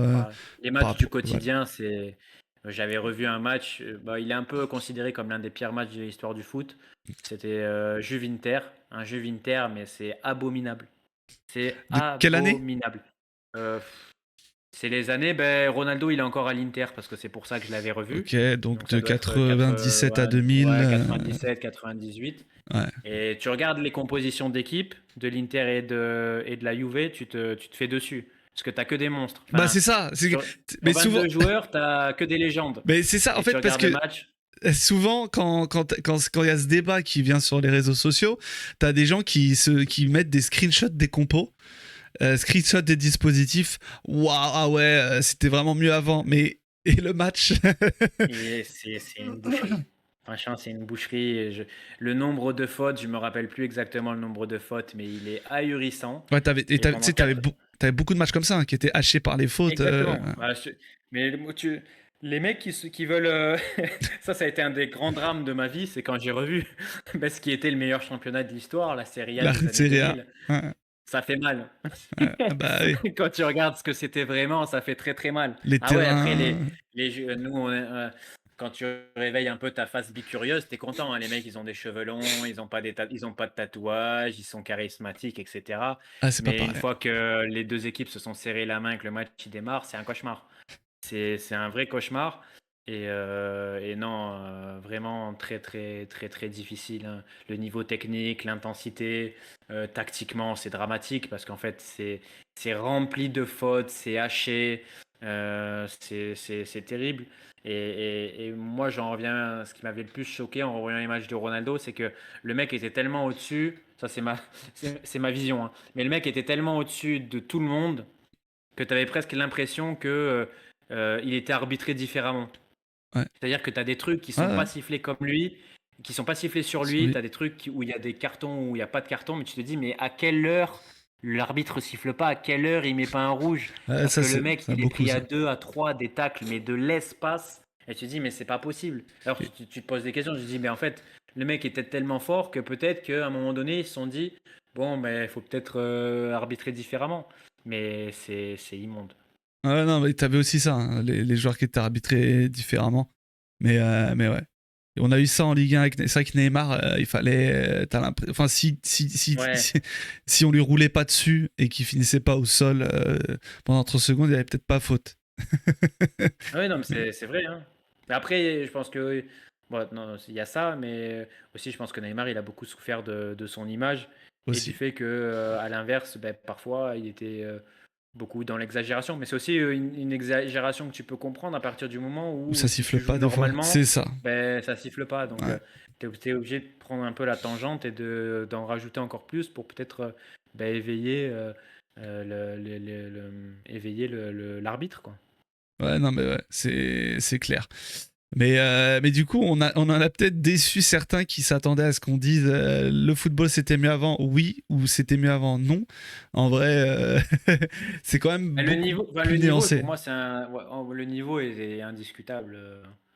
Je pense qu'on a fait en large, en long, en large et en travers. Je pense que la question du niveau, de la performance, c'est pas discutable. Après, il y a tout l'aspect, je dirais pas storytelling, mais l'aspect fascination, l'aspect admiration qui, je pense Nostalgie. encore plus selon notre âge, ouais, qui est Ouais. difficile aujourd'hui parce que le football a évolué de façon à ce qu'il y ait moins de différence ou de créativité chez les joueurs De parce qu'il n'y magie. a plus voilà, il y a plus la place pour, il n'y a plus vraiment la place pour, et que ben, en termes de personnalité, en termes de vécu, ben, forcément, ça te parle moins, quoi. Un mec comme Phil Foden te parle moins que peut-être, alors que le niveau des deux joueurs n'ont rien à voir, mais peut-être que tu vois, un Michael Owen à l'époque, il t'éveillait plus qu'un Phil Foden, alors que la qualité des deux joueurs n'est pas comparable. Ouais. Tu vois, moi, il y a un exemple auquel je pense souvent, c'est un joueur comme Juan Sebastian Veron. Tu prends les mecs un peu de notre génération, Youth, c'est un joueur mythique. Genre, c'est Ah oui. vraiment l'incarnation enfin, de la légende sud-américaine, joueur extraordinaire, etc. Tu regardes sa carrière, elle est plombée d'échecs. Ouais. Mais il y a Ouais, c'est plus ça. J'allais dire, d'échecs de réussite. à partir du moment où il est sorti de Serie A, il y a eu aucune réussite. Il y a Tu vois, par eu, exemple. mais un Qu'est-ce qu'on nombre dirait d'échecs. aujourd'hui? Qu'est-ce qu'on dirait aujourd'hui sur un joueur Exactement, comme mais ça? un Ouais. Véron aujourd'hui, qu'est-ce que tu dis de lui, tu vois? Mm. Mais pourtant, ben, c'est la Brujita, c'est le surnom, c'est l'Argentin, Puis la quand chaîne en or, le bouc, le crâne chauve, Oui, c'est ça. Alors qu'aujourd'hui, quelques. il aurait une crête, une teinture peroxydée Il aurait et des des tatouages au tatouages, cou. Voilà. il aurait des facettes qui se seraient fait en Turquie avec Julien Tanti. Je pense que l'admiration, elle serait bien moindre. Il y a tout ça, tu vois. Ah, les Et Argentins même des d'avant et mecs, ceux de maintenant. voilà, l'Argentine, c'est la meilleure illustration en termes de personnalité ou de fascination. Ben, tu vois, ben, tu prends un Sébastien Véron avec un Rodrigo de Paul aujourd'hui, il n'y a pas photo, tu vois. Tu prends qu'est-ce qu'on pourrait citer, même un Alvarez qui a pourtant une bonne cote aujourd'hui, tu le compares à, je sais pas, un Batistuta ou quoi, Bon, rien à Crespo. voir. Mais, je pense qu'en fait, je pense que c'est ça. Quand tu es passionné d'un sport, tu as quand même envie d'admirer, tu as envie d'être fasciné, tu as envie de t'identifier ou au-delà d'identification, de te dire putain, ce mec-là, il est différent. Et je pense que ça, c'est vraiment un regard que tu vas difficilement avoir aujourd'hui parce que t'as plus toutes ces histoires, t'as plus tous ces vécus. Tu vois, on pourrait même citer tous les exemples de mecs de Yougoslavie à l'époque, Ouais. ou tu vois, un mec comme Hadji, tout ça, tu vois. En fait, en fait, t'avais vraiment l'impression à l'époque, quand tu prenais les top joueurs ou tu prenais les plus gros joueurs de l'époque, t'avais l'impression qu'au-delà du joueur, derrière, t'avais une histoire.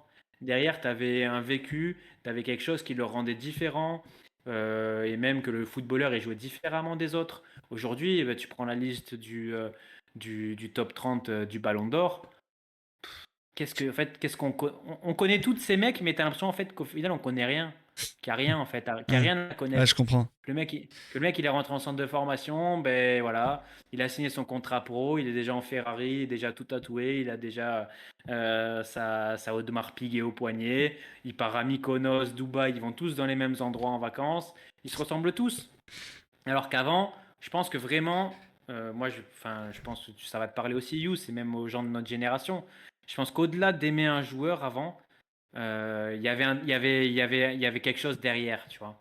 Quand tu parlais, ouais, je cite l'exemple parce que je pense que c'est un des meilleurs exemples, mais un joueur comme Hadji, on l'a peut-être vu 2 fois à la télévision, nous. Quand il jouait contre Monaco, quand il a joué contre Monaco, Avec qu'il a Galatasaray. explosé Barthez, et que derrière, tu te disais, putain, le mec, c'est un joueur roumain, il joue à Galatasaray, il a un pied gauche de l'espace, il met des top buts de fou, il est surnommé le Maradona des Carpates. Bah, tu avais tout un truc Bah, c'est derrière, un tu te truc disais, de mais c'est fou. Ouais, c'est ça. extraordinaire. Ouais, c'est ça. Tu avais Baptiste Tuta, le mec il jouait dans un. Tu avais l'impression que c'était le meilleur neuf du monde, mais il jouait à la Fiorentina. Il avait une puissance de frappe que tu avais l'impression que c'était Mark Ouais, Landers. c'est ça. Tu avais tous ces trucs. Aujourd'hui, tu les as pas. Bah non, Et parce je pense et que c'est ça qui me tue avant, le avant le plus. match, tu le connais déjà parce qu'il a 100 000 abonnés sur Instagram Exactement. et que tous les comptes scout, désolé les gars, ont fait 20 000 trades. Mais voilà, il y a aussi ça, c'est de la surconsommation qui va avec, on en parlait tout à l'heure. Exactement. Mais En fait, on parle bien, aujourd'hui. tu parles bien Algi, le Marocain, désolé, le Oui, Roumain, oui, bien sûr. pardon, Bien sûr. désolé les Marocains.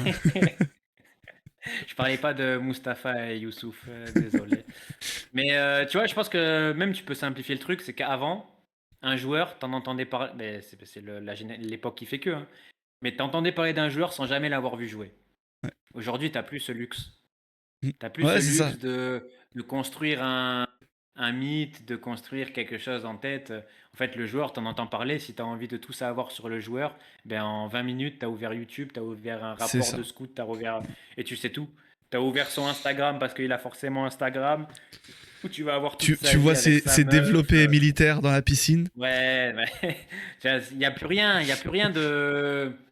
Il n'y a plus rien de mystique, il n'y a plus rien de secret, et tu vois tout. Et Ah, je pensais à cette discussion, tu vois, aujourd'hui, je me disais, en fait, l'un des derniers joueurs, bon, c'est loin d'être l'un de mes joueurs préférés, hein, mais l'un des derniers joueurs de ces générations-là où on savait tous deux, mais qui a cultivé une certaine différence, et je pense qu'il a aussi participé peut-être à sa légende, c'est Busquets.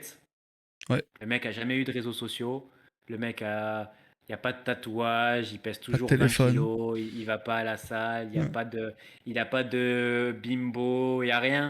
En fait, je pense que ça participe aussi un peu à l'imaginaire qu'on a tous eu de Busquets. C'est genre le, pro, le produit de laboratoire barcelonais de la Masia, en fait, qui est juste bon à faire des râteaux et à nettoyer des joueurs dans le rond central du terrain, mais qui n'existe pas en dehors. Et en fait, c'est ça. Busquets, il n'existe pas en dehors. Comme les autres joueurs d'il y a 20 ans, il n'existait pas en dehors et qu'on se fiait uniquement à ce qu'il pouvait faire sur un terrain et qui n'existe plus aujourd'hui, quoi.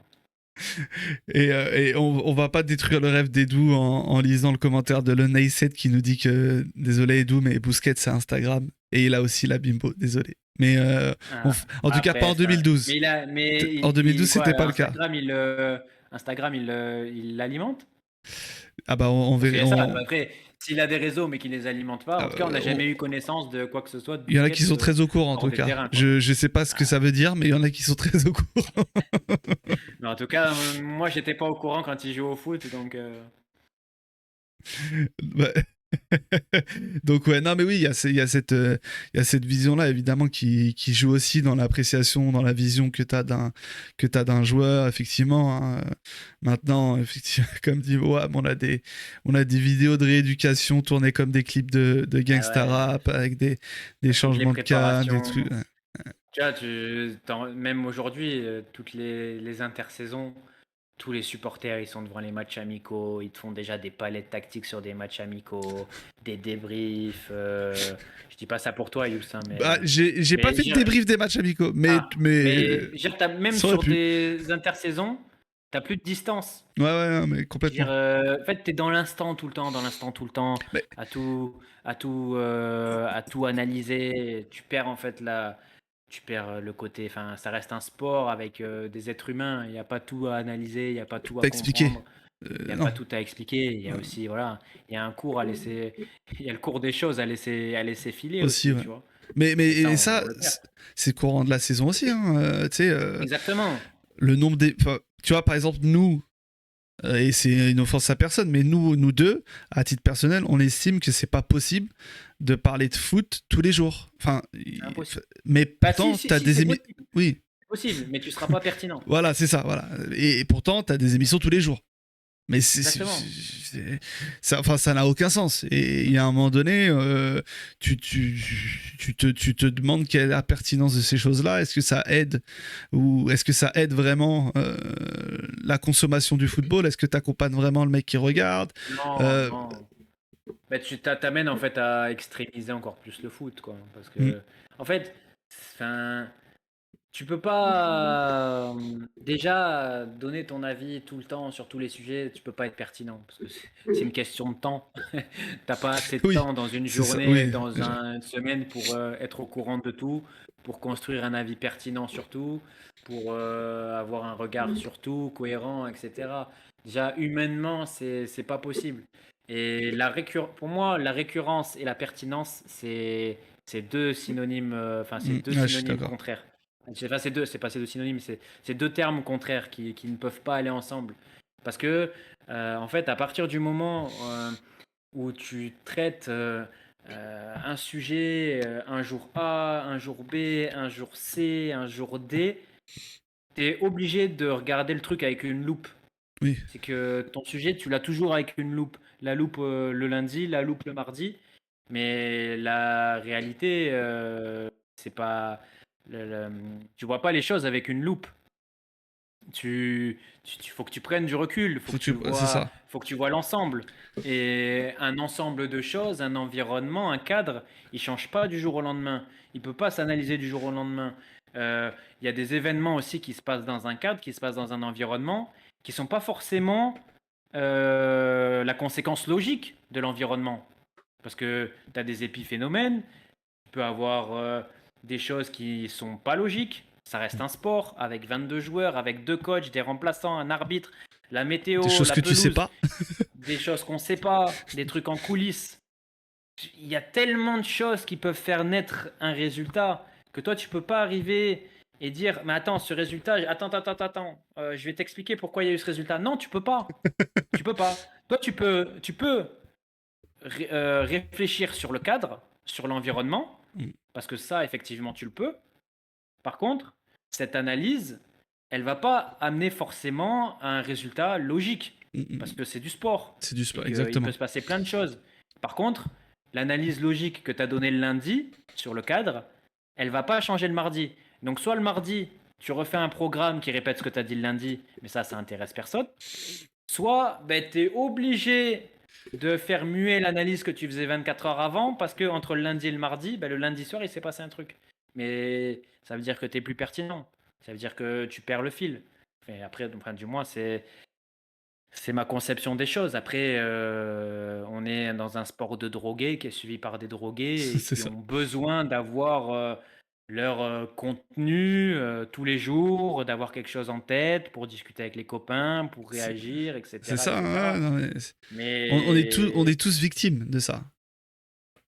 mais à ce moment-là, tu vois, pour moi, c'est pas de, tu peux pas appeler ça de la réflexion, c'est du divertissement. C'est Pour moi, ça. c'est du divertissement.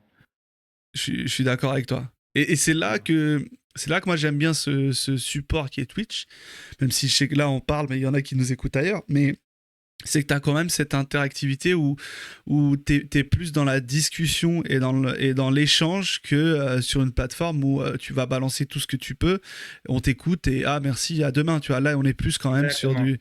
C'est là que je trouve que ça permet quand même d'apporter un nouveau truc à l'analyse. On met des guillemets parce que Oui, bien sûr. quand on parle de foot, on n'est jamais trop. On est plus dans la vie qu'on peut avoir, mais comme vous pouvez le voir, on aime bien le confronter à chaque fois, que dans l'analyse, c'est que tu es plus dans l'échange qu'autre chose. Exactement. C'est aussi ça qui est super avec cette Bah, plateforme. voilà, tu essayes d'aller en profondeur dans les choses et tu Mm, cherches mm. pas à avoir. En fait, on a la même conception des choses là-dessus. C'est que Nous, on essaye de. Ça veut pas dire qu'on a raison, on a peut-être tort. Il y a des gens, on dit des choses, ils nous disent ben, qu'on est des gros cons, qu'on dit de la merde. Ben voilà, c'est pas grave.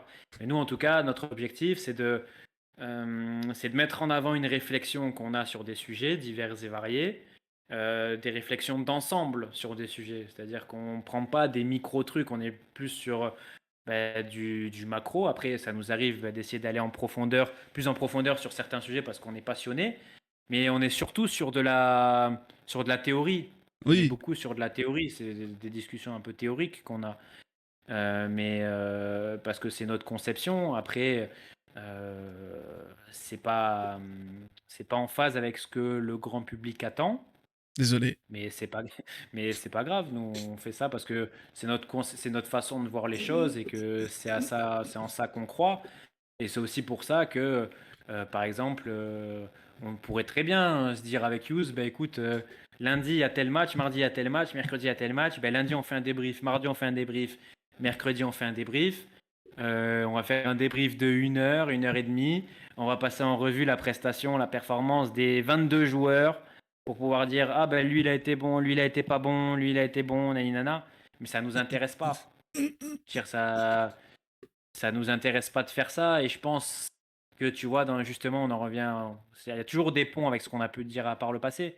Mais un mec, un footballeur qui fait 60 matchs dans la saison, il y a forcément des matchs où il sera pas bon. Il y a forcément des matchs où il sera moins motivé. Ça aussi, faut lever un peu le tabou dessus. Un joueur, c'est humainement impossible d'être motivé à 300% à tous les matchs. Parce qu'il y a forcément des fluctuations. Il y a forcément des performances physiques. Il y a forcément un influx mental. Il y a tout ça qui évolue au cours d'une saison. Donc, il faut aussi, je pense, prendre le parti de dire que ben attends, dans ce match-là qui vient de se dérouler sous nos yeux, il y a peut-être pas beaucoup de choses intéressantes à dire. Il y a peut-être deux équipes qui ont joué un match de foot avec des joueurs qui sont moins concernés, moins performants, que le résultat de cette position, ben, c'est peut-être pas forcément parce que ce coach-là il a fait ce plan tactique, ce coach-là il a fait ce plan tactique ou pas. Tout n'est pas rationnel, tout ne s'explique pas par A plus B, et c'est aussi pour ça que ben, avec Youth, on est de ce parti pris qui est de dire ben, on parle d'un sujet quand on trouve que c'est intéressant, et on n'en parle pas quand on trouve que c'est pas intéressant. Et je ferai mon petit instant promo à titre personnel. Je trouve que le format Copa Arena sur les débriefs, il était justement très pertinent. Et on remercie notre ami Florent Tonucci pour ça. Tout simplement parce que c'était un parti pris de se dire ben, Ouais, le débrief, il va durer 25 minutes peut-être, ou ouais, 30 ou 35, complètement. rarement plus. Et que par contre, ce débrief, ben, il va parler de 2 points ou 3 points qu'on trouve intéressants de mettre en lumière, de mettre en avant pour des personnes qui vont l'écouter. Mais que non, le débrief, ça va pas être passer en revue les 22 joueurs, essayer de réfléchir à des trucs absurdes pour expliquer rationnellement le résultat d'un match. Parce qu'au final, ben, on l'a dit et on le répète, le foot, c'est aléatoire. Le but de chacun, c'est de réduire au maximum cette part ce côté aléatoire, mais ça reste aléatoire. Quand on l'a, quand on l'a compris, ça. Non, fini. Hein. Oui, Je voulais non, pas te couper.